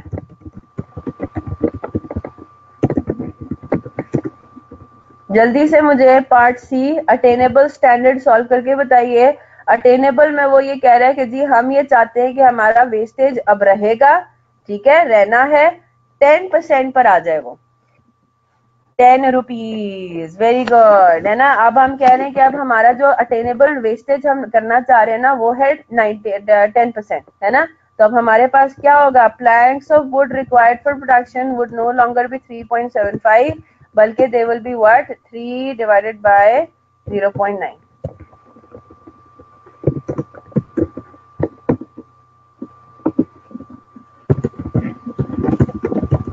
ठीक है, तो सिंपल हो गया। Total standard cost of producing one book shelf हमारे पास कितना हो जाएगा, 3.33 मल्टीप्लाइड बाय 3। तो अगर आप इसको फुल उसमें लेंगे तो आपके पास आंसर आएगा 10। ठीक है, 10 रुपीज ये आपके पास हो जाएगा अटेनेबल। Is that clear?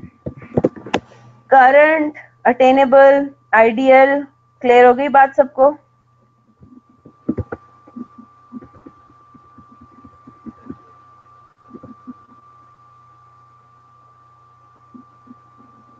चले जी, अब हम आते हैं जरा वेस्टेजेस के ऊपर। ठीक है, बड़ी इंटरेस्टिंग सी एक बात आगे हम क्लास वर्क नंबर 2 जो करेंगे वो थोड़ा सा मतलब इंटरेस्टिंग है, वो किस तरीके से है वो देखते हैं उसको। नॉर्मली हमारे पास जो टाइप्स ऑफ वेस्टेजेस हम देखेंगे ना, जो हमारे पास टाइप्स ऑफ लॉसेस होंगे, वो डायरेक्ट मटेरियल में लॉस होगा और डायरेक्ट लेबर में लॉस होगा, है ना? ठीक है जनाब। और जाहिर सी बात है, जब आपके डायरेक्ट लेबर आवर्स जब आपके ज्यादा लगेंगे तो आपके वेरिएबल ओवरहेड्स और फिक्स्ड ओवरहेड्स वाली सिनेरियो भी अफेक्ट होगा, है ना? तो अब जब वेस्टेजेस की जब हम बात करते हैं तो देखिए हम वही वाली बात आ जाती है जो हम पहले पढ़ चुके हैं। जब आपको पता है कि आपकी मैन्युफैक्चरिंग प्रोसेस में नॉर्मल लॉस होना है मटेरियल का, तो आप फिर खरीदारी उसी के हिसाब से करते हो, है ना? आपको पता है कि आपको अल्टीमेटली 100 यूनिट्स चाहिए रॉ मटेरियल के, है ना? आपको ये बात पता है कि थोड़ा सा रॉ मटेरियल उसमें डैमेज या डिस्ट्रॉय भी होता है because of the nature of the process. तो आप 100 यूनिट्स तो नहीं खरीदोगे ना, फिर आप 120 यूनिट्स खरीदोगे ताकि 20 यूनिट्स डिस्ट्रॉय होने के बाद मुझे जो रिक्वायर्ड है प्रोडक्शन में 100 यूनिट्स मेरे पास अल्टीमेटली बच जाए, है ना? तो आप फिर खरीदारी भी उसी हिसाब से करोगे। तो यहाँ पे भी यही बात हो रही है कि रॉ मटेरियल के लिए हम क्या करते हैं, जो इनपुट हमारा होगा that will be equal to your output plus wastage, है ना? आपने इनपुट इस तरीके से करना है कि हमारा थोड़ा सा वेस्ट होने के बाद हमें आउटपुट अपना रिक्वायर्ड रिसीव हो जाए, है ना, मिल जाए। लाइकवाइज डायरेक्ट लेबर के लिए भी यही होगा। डायरेक्ट लेबर में हमने जो आवर्स पे करने हैं ना, अनफॉर्चुनेटली वो क्या होंगे, hours worked plus idle time. उसमें हमने आइडल टाइम को भी इनकॉर्पोरेट करना है। ठीक है, तो बिल्कुल सिंपल सी बात हो गई। तो जनरली वो आपको ये बताता है कि जी क्वेश्चन में आपको कैसे बताया जाता है कि फॉर एग्जांपल अगर आपको बताया जाएगा कि जी 5% हमारा वेस्टेज है रॉ मटेरियल का, तो वो 5% आपको किस पे अप्लाई करना है, इनपुट पे अप्लाई करना है। ठीक है, तो अगर वो आपको कह रहा है कि जी 5% हमारी वेस्टेज है, तो हम क्या कहेंगे, 5% अप्लाई करेंगे इनपुट पे, कि इनपुट का 5% हमारा वेस्ट हो जाता है और रिमेनिंग हमारा आउटपुट निकल आता है। ठीक है, लाइकवाइज अगर वो आइडल टाइम का कुछ बताता है कि idle time is for example 10%, तो 10% of what, 10% of hours paid. उसका बेसिस क्या होगा, आवर्स पेड, यानी कि हमने जितने घंटों के लिए अपने लेबर को हम पे कर रहे हैं उसमें से जो 10% जो पेमेंट है ना वो हम फालतू में कर रहे हैं, इन अदर वर्ड्स। ठीक है, वो आइडल टाइम की कर रहे हैं, उसका हमें कोई आगे से आउटपुट नहीं मिल रहा। और जो बाकी है वो आवर्स वर्कड है, आइडल टाइम में वो काम तो नहीं करता ना, आइडल टाइम में वो काम नहीं करेगा। अब इस बात का भी हमें ख्याल रखना है, मेरी बात गौर से सुनिएगा। ये जो वेस्टेज और आइडल टाइम की हम बात कर रहे हैं ना, ये जरूरी नहीं है कि हमारी एम्प्लॉय की गलती की वजह से हो, है ना? अब जिस तरह आपको पता है ना, नॉर्मल लॉस क्या होता है, नॉर्मल लॉस अनअवॉइडेबल होता है। एम्प्लॉय जितनी भी केयर एक्सरसाइज कर ले वो अवॉइड नहीं हो सकता because it is the nature of the process, है ना? आपको पता है कि ऐसा होना ही होना है। अब जिस तरह पानी बॉईल करे, है ना, अगर पानी बॉईल करते हैं तो आपको पता है कि थोड़ा सा पानी आपका जाया होता ही होता है ना? लाइक वाइज आइडल टाइम में भी हम ये बात कहेंगे, आइडल टाइम में ठीक है वर्कर की इनएफिशिएंसी भी हो सकती है, हम ये नहीं कह रहे कि इनएफिशिएंसी नहीं होगी, हो भी सकती है, लेकिन आइडल टाइम के अंदर दूसरे फैक्टर्स भी हो सकते हैं। फॉर एग्जांपल प्रोडक्शन में स्टॉपेज आ गई because of shortage of resources. अब जब रॉ मटेरियल ही नहीं हमारे पास मौजूद, जब हमारे पास बिजली ही नहीं मौजूद, तो हम प्रोडक्शन कैसे करें, तो वो आइडल टाइम में गुजरेगा, है ना? Is that clear? तो देर में भी अदर फैक्टर्स एज वेल जो कि हमारे एम्प्लॉई की आइडल टाइम के, हमारे लेबर के आइडल टाइम को अफेक्ट करती है। Is that clear?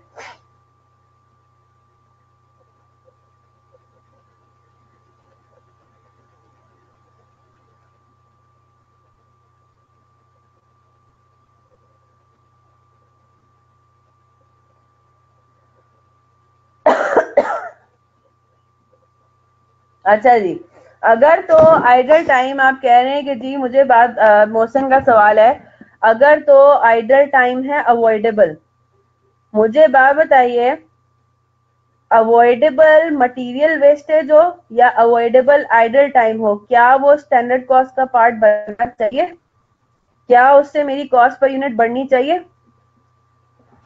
बहुत अच्छा सवाल है मोहसिन का, और ये मोहसिन खुद सवाल के जवाब देंगे। मेरे पास जो अनअवॉइडेबल होता है ना, जो अनअवॉइडेबल मटेरियल वेस्टेज हो और आइडल टाइम हो, है ना, जो अनअवॉइडेबल मटेरियल वेस्टेज हो या आइडल टाइम हो, उसको मैं नॉर्मल लॉस का नाम दे दूं इकट्ठा, है ना। अच्छा जी, जो अवॉइडेबल हो, है ना, अवॉइडेबल मटेरियल वेस्टेज हो कि ये अवॉइड हो सकता था, है ना, या अवॉइडेबल आइडल टाइम हो, यानी कि इन लेबर की इनएफिशिएंसी की वजह से टाइम एक्स्ट्रा लग रहा है ना, तो इसको मैं अब नॉर्मल लॉस कह देती हूँ, है ना, वो अब नॉर्मल है। तो मुझे बात बताइए, हम तब से क्या पढ़ते आ रहे हैं, मेरी कॉस्ट पर यूनिट पे अब नॉर्मल लॉस का इफेक्ट नहीं पड़ना चाहिए। तो क्या आइडल टाइम और मटेरियल वेस्टेज जो अवॉइडेबल था, उसका इफेक्ट मेरे स्टैंडर्ड कॉस्ट पे पड़ना चाहिए या नहीं? नहीं, बिल्कुल भी नहीं। मैंने सिर्फ वो मटेरियल वेस्टेज और वो आइडल टाइम कंसिडर करना है जो कि अनअवॉइडेबल हो। मेरा नॉर्मल लॉस ही सिर्फ मेरी स्टैंडर्ड कॉस्ट पे अफेक्ट करेगा, दैट्स इट। मेरे नॉर्मल लॉस की वजह से मेरी कॉस्ट पर यूनिट बढ़नी है, क्योंकि मुझे वो पहले से पता है कि ये होना है, तो मैं उसको पहले से इनकॉर्पोरेट कर लूंगी, है ना। अगर कोई अवॉइडेबल होता है तो avoidable material wastage and idle time, पहली बात तो ये कि वो कंसिस्टेंट नहीं होता है, वो हर दफा नहीं होने वाले, कभी कभार हो जाए, है ना। पहली बात तो ये हो गई, यस और नो। और ये बात हमें पहले से नहीं पता थी, तो हम कॉस्ट में इनकॉर्पोरेट कैसे करें? Is that clear? तो मैंने सिर्फ अनअवॉइडेबल वाले इम्पैक्ट्स को लेना है अपने स्टैंडर्ड कॉस्ट के अंदर। I hope that's clear now. Class work number 2 पर आते हैं। क्लास वर्क नंबर 2 क्या कहता है? A company manufactures product Y, due to the nature of the production process there is some idle time. Unavoidable हो गया, है ना, because it is the nature of the production process, there is some idle time and it has been estimated that the normal amount of idle time is 20% of hours paid, यानी कि normal loss, है ना, जो expected है, it's 20%। अगर सिर्फ यहाँ पे 20% भी लिखा होता और यहाँ पे ना लिखा होता of hours paid, तो हमें पता होना था कि हम idle time किस तरह से calculate करेंगे, multiplied by hours paid, ठीक है। Ignoring idle time, the standard time to make 1 unit of product Y is 0.56 hours. Labor is paid rupees 30 per hour, ठीक है।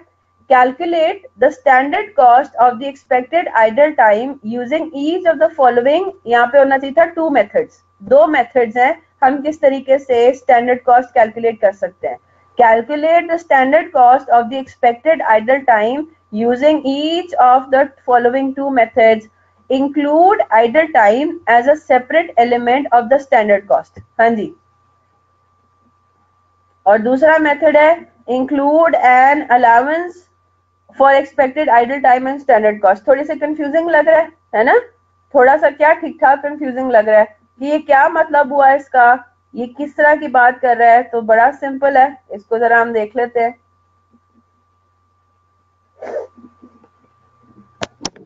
अगर हम आइडल टाइम को इंक्लूड करें as a separate element of the standard cost, तो उसकी working कुछ यूं होगी।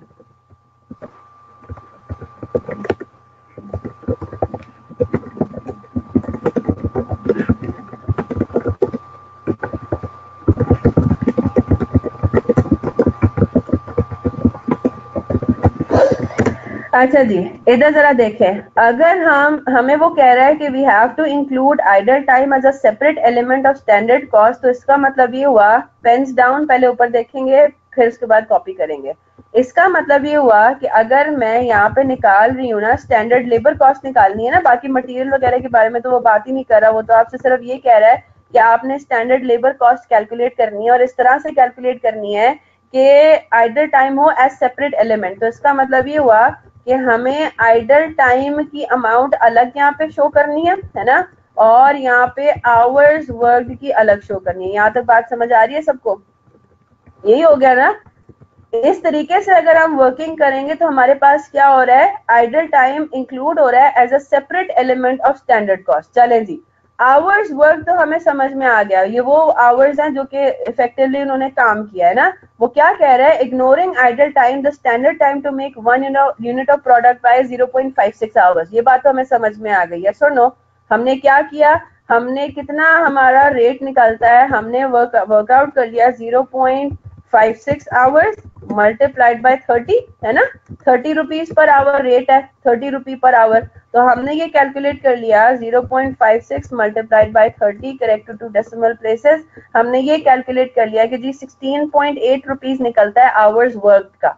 ये वो है जो कि हमारे इफेक्टिव आवर्स थे जिसमें हमने सही मानों में काम किया। अब हमारे पास आता है आइडल टाइम का। 2 मिनट दे रही हूँ, जल्दी से मुझे सोच कर बताइए आइडल टाइम में कैसे कैलकुलेट करूंगी। क्वेश्चन आपके सामने।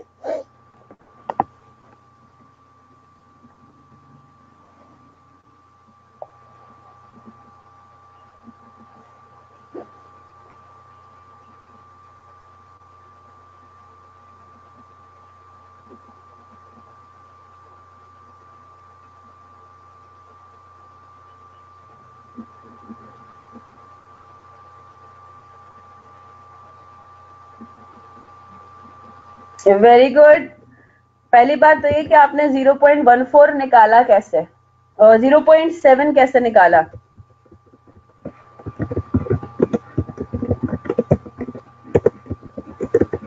हाँ जी, आवर्स पेड कैसे निकाले। आपने जो घंटे काम किए हैं वो है 0.56, है ना। 0.56 रिप्रेजेंट्स 80%, यस और नो, है ना।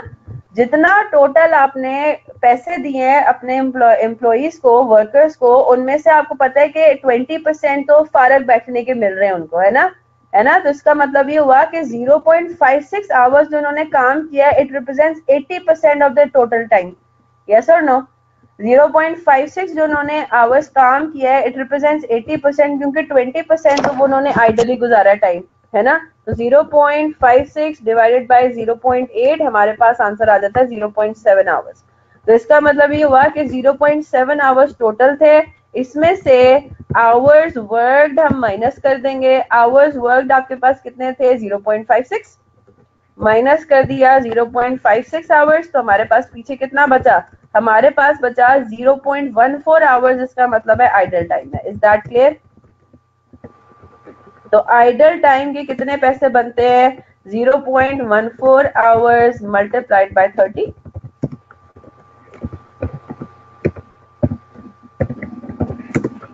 जी जनाब, यहां तक बात समझ आ गई सबको, यस और नो। तो टोटल स्टैंडर्ड कॉस्ट हमारी कितनी बनती है, करेक्ट टू डेसिमल प्लेसेस, वो बनती है 21। यहां तक बात समझ आ गया। हमने आइडल टाइम को इंक्लूड किया as a separate element of standard cost. चले अब दूसरे वाले पर आते हैं, जल्दी से इसको कॉपी करें फिर आगे चलते हैं।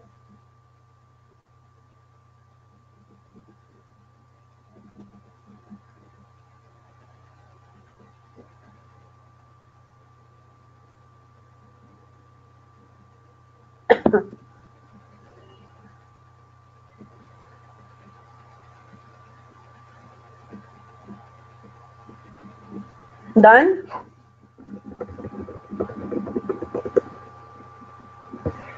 अब हम आते हैं जरा पार्ट बी पे। पार्ट बी में वो क्या कह रहा है, include an allowance for expected idle time in the standard cost. ठीक है, include an allowance for expected idle time in the standard cost. Basically काम हमारा सेम ही होगा, आंसर हमारा बिल्कुल सेम होगा। फर्क सिर्फ क्या है, फर्क सिर्फ ये है कि हमने स्टैंडर्ड कॉस्ट में उसको सेपरेट एलिमेंट शो करना है, और यहाँ पे हमने स्टैंडर्ड कॉस्ट में सिर्फ अलाउंस बिल्ड करके उसकी कैलकुलेशन कर लेनी है। क्या मतलब हुआ उसका,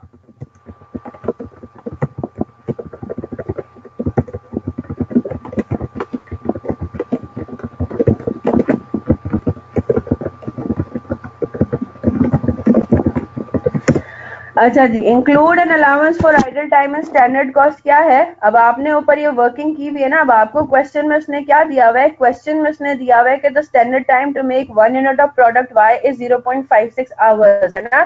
आप इसमें अलाउंस, वो कह रहा है कि आपने इसमें अलाउंस डालनी है फॉर आइडल टाइम। क्या मतलब हुआ इसका? हम फिर अपनी कैलकुलेशन जो है ना वो पूरी की पूरी 0.7 आवर्स के साथ करेंगे। क्या मतलब हुआ? हम सिंपली ये कहेंगे कि भाई हमें जो उन्होंने स्टैंडर्ड टाइम दिया है वो दिया है 0.56 आवर्स, है ना? ये इसने हमें स्टैंडर्ड टाइम दिया हुआ है ना?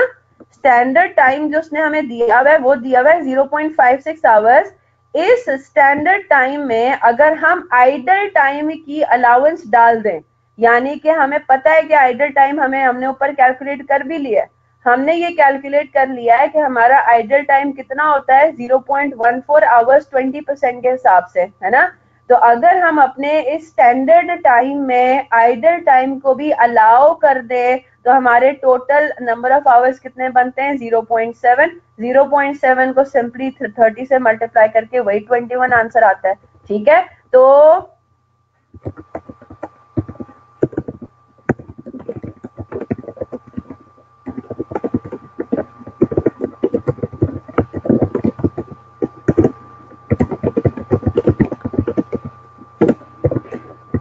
है ना, ये मुझे दोबारा से कैलकुलेट करने की जरूरत नहीं है। कैलकुलेट करना हो तो आप दोबारा से ये कर ले, 0.56 डिवाइडेड बाय 0.8, है ना? तो 0.7 आवर्स आपका निकलता है standard time including an allowance for idle time. Therefore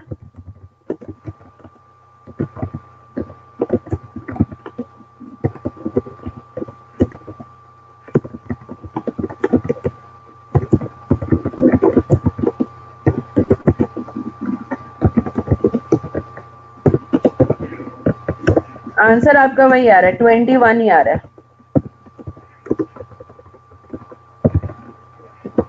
ठीक है, इज दैट क्लियर?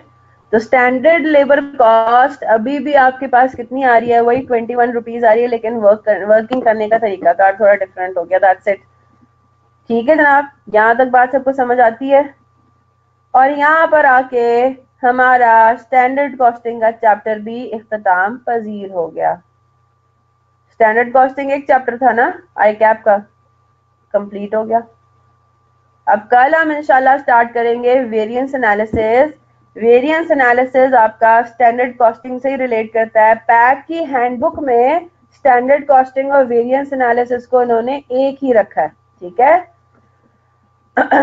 इन्होंने एक ही रखा हुआ है, तो वो हम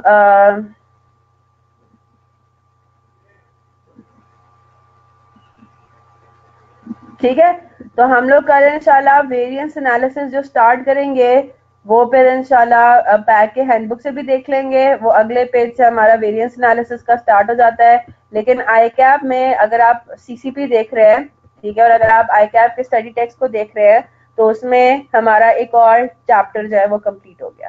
चैप्टर नंबर मेरे ख्याल से 10 है ये, if I am not wrong. ठीक है, तो मैं अभी नहीं स्टार्ट कर रही है क्योंकि 3 मिनट ही बाकी रह गए। आप ऑडिट की क्लास के लिए निकले फिर, ठीक है। और टेस्ट मैंने आपको बता दिया, बजटिंग का टेस्ट इंशाल्लाह आपका मंडे को होगा। और प्रोसेस कॉस्टिंग की का प्रैक्टिस सेशन हम रख रहे हैं इंशाल्लाह या तो थर्सडे को या फिर सैटरडे को, वही 2 बजे होगा। ठीक है, और होमवर्क आज के लिए कुछ भी नहीं है, आप बस बजटिंग के जो क्वेश्चंस हैं जो रह गए हैं उनको अटेम्प्ट करें और डिस्कस करें ग्रुप में। ठीक है, अच्छा जी, ऐसे कोई साहब भी थे जिन्होंने कल मुझे व्हाट्सएप किया था क्वेश्चन अपना प्रोसेस कॉस्टिंग से रिलेटेड, क्या वो अभी क्लास में मौजूद है? मैंने उनको कहा था कि आप क्लास के बाद रुक जाइएगा, मैं आपको समझा दूंगी एक्सेल पे। मुझे उनका नाम नहीं पता। उनका नंबर एंड होता है 9927 पे। Is he there? या मुश्किल है हो क्योंकि वो उन्होंने अभी ज्वाइन किया। I don't think is here. चले ठीक है, सही है।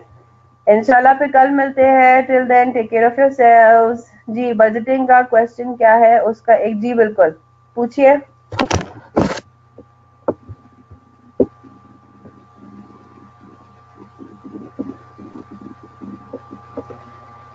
शाहरुख, चीजें इतनी आसान, अभी देखो वही वाली बात है ना कि आपको अब आसान लग रहा है, आप जरा प्रैक्टिस करना शुरू करो। पढ़ना आसान है, क्वेश्चन अटेम्प्ट करना थोड़ा मुश्किल है ना। यही तो बात है, इसमें इतने कॉन्सेप्ट्स इतने मुश्किल नहीं है जितने क्वेश्चंस को समझना मुश्किल हो जाता है। स्टूडेंट्स को इसीलिए क्वेश्चन सीना का पेपर मुश्किल। बजटिंग आ गया है ना, बजटिंग में आप देख रहे हो ना, बजटिंग इन इटसेल्फ क्या मुश्किल बात है। बजटिंग में बस सिर्फ आपको बजट्स के फॉर्मेट्स भी इतने कोई याद रखने वाली बात है ही नहीं, लेकिन अब जब आप सवाल देख रहे हो तो उसमें इतने मतलब ट्विस्ट करके चीजों को बोला गया है कि उसमें एक ना एक पॉइंट में बंदा स्टम्प हो ही जाता है ना, कि उसने ये रॉ मटेरियल कंजम्पशन के बारे में हमें इस तरह से कुछ बोला है, तो ये कैसे होगा। अब जिस तरह वो कल जो मैंने अब होम असाइनमेंट दिया है वो थिएटर वाला और फिल्म्स वाला, वो भी ऐसे ही कि वो बंदा सोच में ही पड़ जाता है कि कैलकुलेशन होगी किस तरीके से।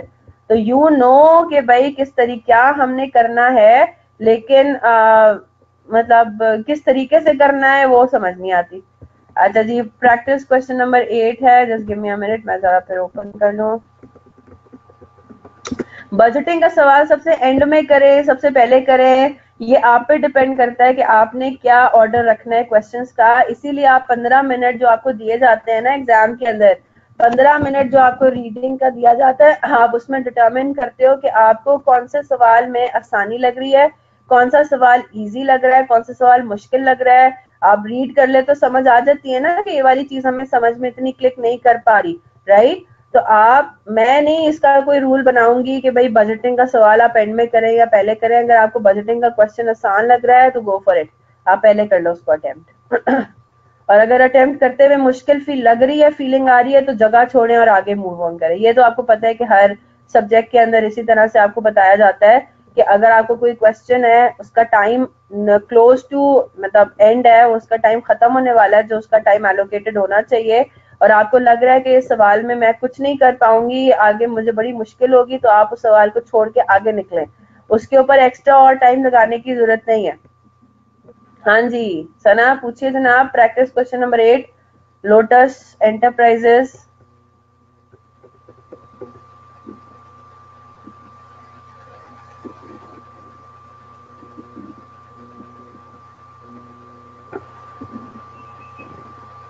जी सना।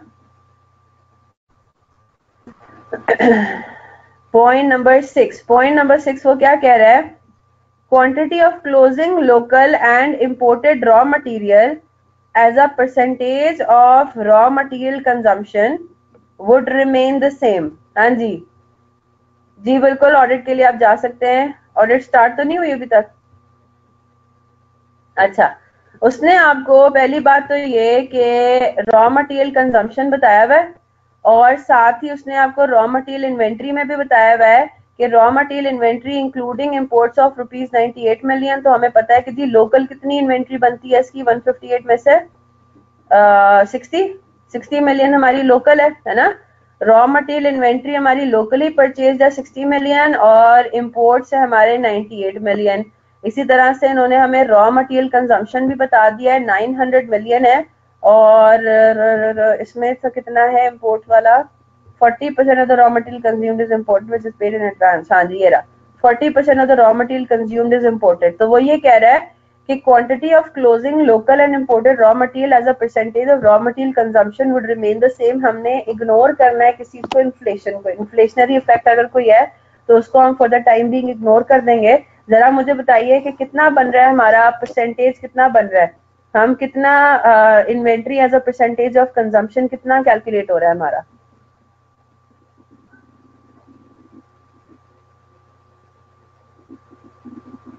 हाँ जी, लोकल कंजम्पशन और इम्पोर्टेड कंजम्पशन की परसेंटेज जरा निकालें। 360 इम्पोर्ट है हमारा। अच्छा जी, just give me a minute, मैं इसको जरा यहाँ पे वर्कआउट भी कर लूं।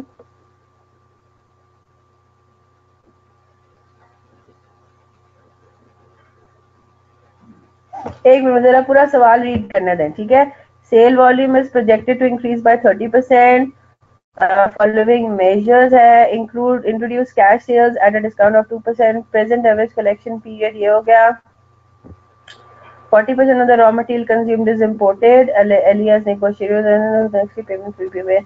Local purchase will be paid in 50. As a result of increased production, economies of scale would reduce variable conversion cost per unit by 5%। ठीक है जनाब, यानी कि हम लोग की प्रोडक्शन में भी इंक्रीज आना है, प्रोजेक्टेड टू इंक्रीज बाय 30%। ठीक है जनाब, would increase by 10% and 8% respectively। अच्छा जी, मैं जरा सोल्यूशन भी सामने रखती हूँ ताकि उससे मैं आपको फिर समझा सकूँ, ठीक है।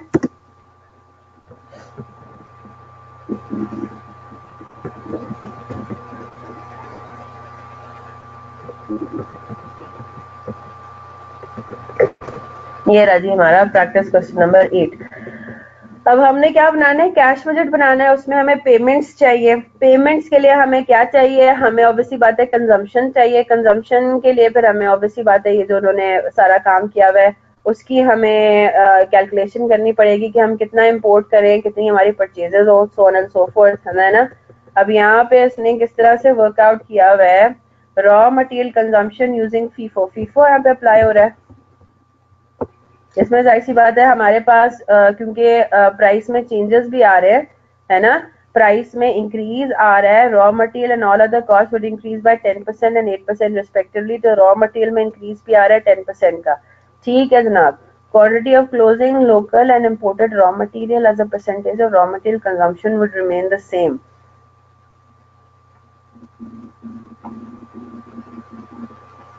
ठीक है, तो हम पहले आ जाते हैं इधर।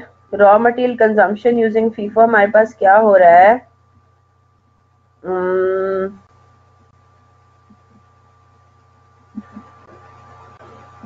from currently as inputs at old price at revised price। हमारे पास ओपनिंग रॉ मटेरियल कितना है, 98 मिलियन। ठीक है, क्या हमने ये कैलकुलेट कर लिया कि हमें करंट ईयर में कंजम्पशन हमारी कितनी होनी चाहिए। हमारी रॉ मटेरियल कंजम्पशन ये प्रोजेक्टेड है ना, प्रोजेक्टेड, हाँ ये प्रोजेक्टेड है ना हमारी raw material consumption year ending 30 सितंबर 2016। ठीक है,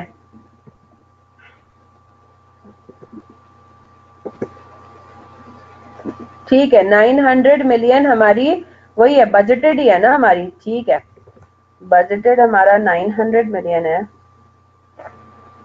900 में से आपने ये कहा कि हमारे इंपोर्ट्स है वो कितने होते हैं, 40% है ना, 360। ठीक है,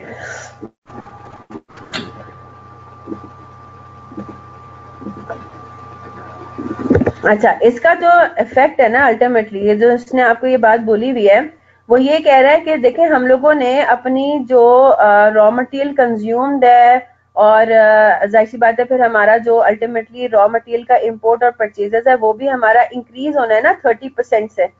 बात समझ आ रही है ना, हमारी कंजम्पशन बढ़ रही है 30% से, फिर हमारी प्राइसेस भी बढ़ रही हैं 10% से। तो इस आखिरी लाइन का ये जो पॉइंट नंबर 6 है इसका इफेक्ट बस ये है कि आपका जिस रेशियो में कंजम्पशन वगैरह बढ़ रहा है ना उसी रेशियो में आपकी रॉ मटेरियल की इन्वेंट्री भी बढ़ रही है, लोकल और इम्पोर्टेड। बात समझ आ रही है, यानी कि हमने इन अदर वर्ड सारी चीजों को सिंक में लेकर चलना है। इसका ऐसा तो मुझे कोई डायरेक्ट इम्पैक्ट नजर नहीं आ रहा कि हम इसको कोई वर्किंग करें, हम कोई रेशियो निकालें, कोई परसेंटेज निकालें।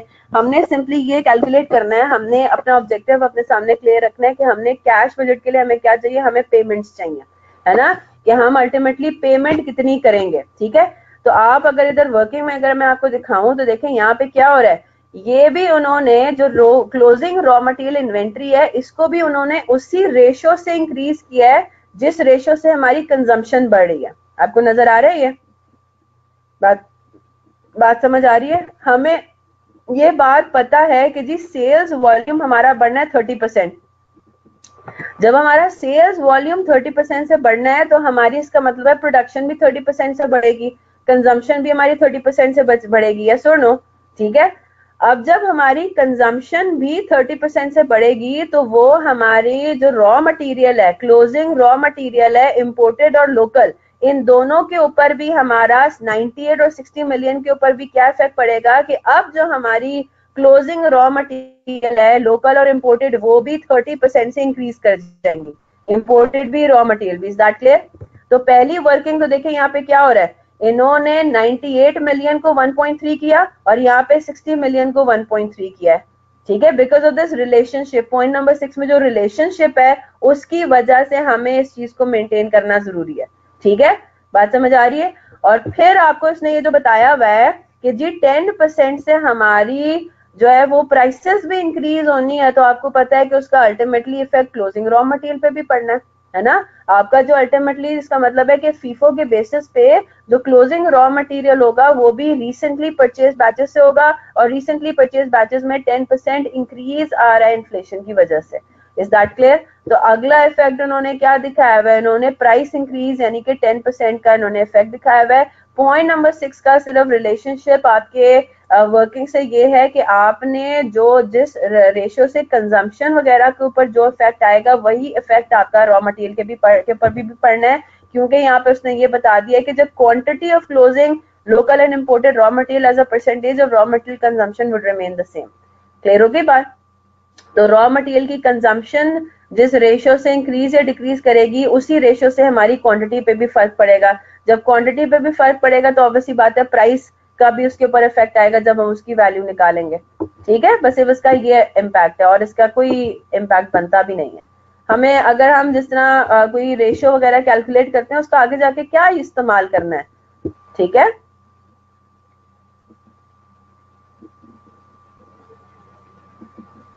फ्रॉम करंट ईयर इंपोर्ट्स में रिवाइज्ड एंड ओल्ड दोनों क्यों लिए, सिर्फ रिवाइज्ड क्यों नहीं लिया? किधर?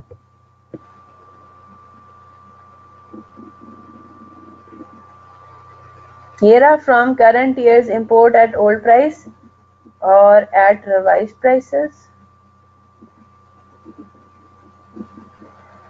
अच्छा जी,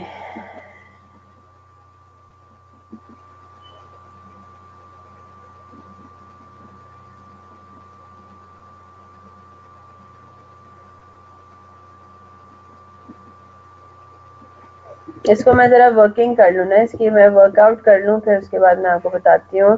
हमने 40% ऑफ द रॉ मटेरियल हमने 900 का 0.4 कंज्यूम करना है। 360 को मैंने 1.3 कर लिया, यानी कि जो इम्पोर्टेड रॉ मटेरियल है वो मेरा अब कंज्यूम होना है 468। ठीक है जी, यहाँ तक तो हो गया। ठीक है, 468 मैंने इम्पोर्टेड रॉ मटेरियल को कंज्यूम करना है, जिसमें से 98 मिलियन तो मेरा हो गया ओपनिंग। ठीक है, अच्छा बाकी इन्होंने 30 को क्यों ओल्ड प्राइसेस पे लिया है? 30 को ओल्ड प्राइसेस पे इसलिए लिया है इस वजह से हम लोग जो है वो डेफर्ड पेमेंट कर रहे हैं ना। ठीक है, हम कर रहे हैं deferred payments. Ely has negotiated with the foreign suppliers and agreed that from the next year payments will be made on receipt of the goods, यानी कि वो फिर फॉरेन से ही हम पे कर देंगे। यहाँ पे हमने डेफर्ड पेमेंट की हुई है, तो 30 मिलियन पहली बात ये कि है क्या, 30 मिलियन इन्होंने लिया हुआ है from current year's import at old price. 30 million, ये 30 मिलियन क्या है? मैं मिसिंग समथिंग, कोई चीज मैं मिस कर रही हूँ क्या? ये रहा ना, इंपोर्ट भी तो है, एडवांस भी तो आपने दिया हुआ है ना सना।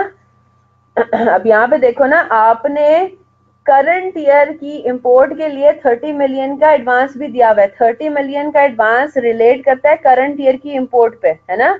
अब करंट ईयर में इन्फ्लेशन भी लगना था, लेकिन मसला क्या हुआ? मसला नहीं, मैं तो इसको अच्छी बात कहूंगी ना। फॉर एग्जाम्पल मैं आपको ये कहूँ कि मुझे करंट ईयर में चाहिए थे 1 लाख यूनिट्स, ठीक है, 1 लाख यूनिट्स मुझे चाहिए थे। 1 लाख में से 10,000 यूनिट्स की मैं पहले ही पेमेंट कर चुकी हूँ। अब मेरी बात गौर से सुनना, ठीक है। 1 लाख यूनिट्स मुझे करंट ईयर की कंजम्पशन में चाहिए थे।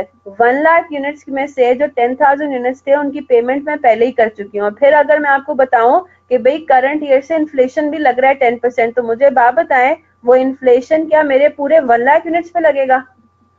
नहीं लगेगा ना, वो इन्फ्लेशन मेरे लगेगा 90,000 यूनिट्स पे। क्यों?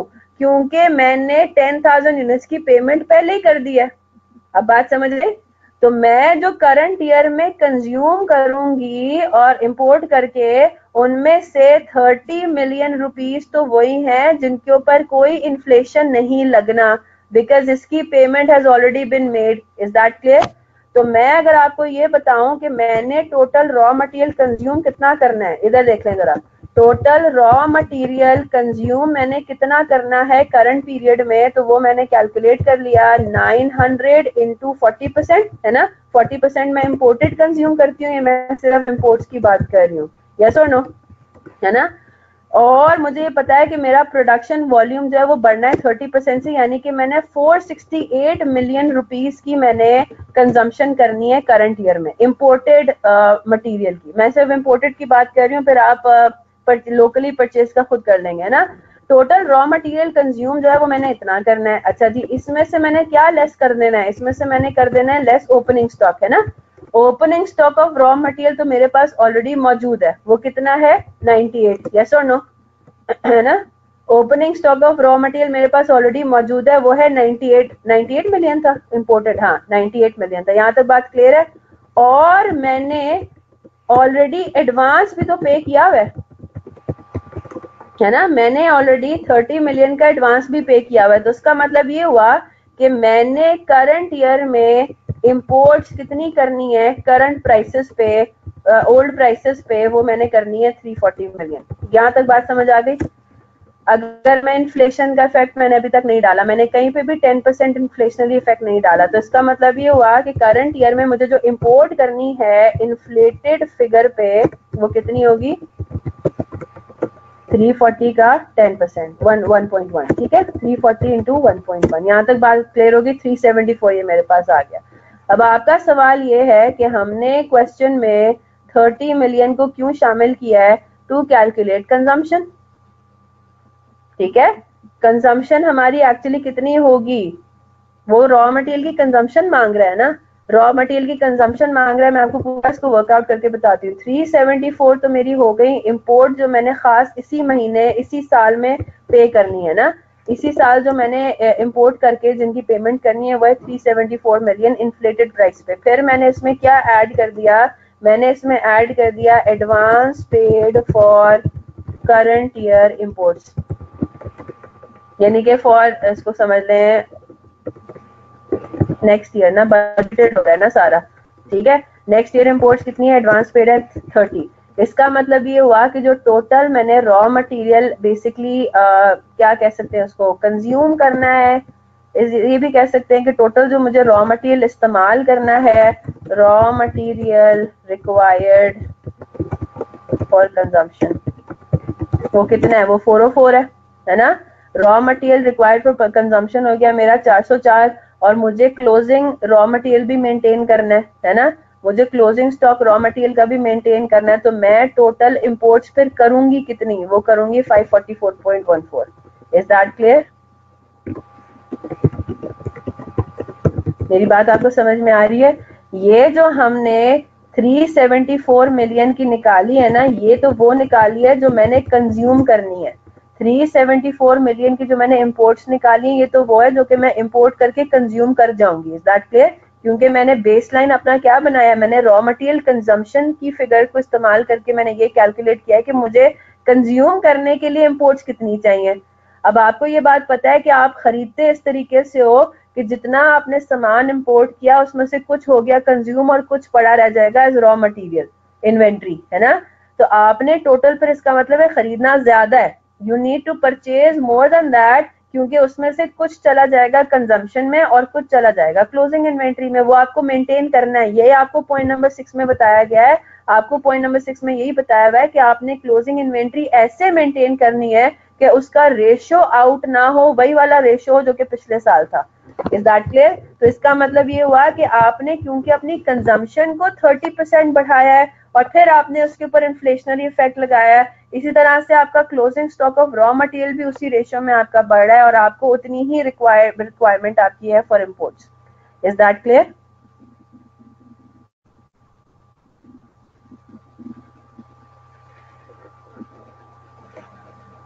हाँ जी, और बताएं।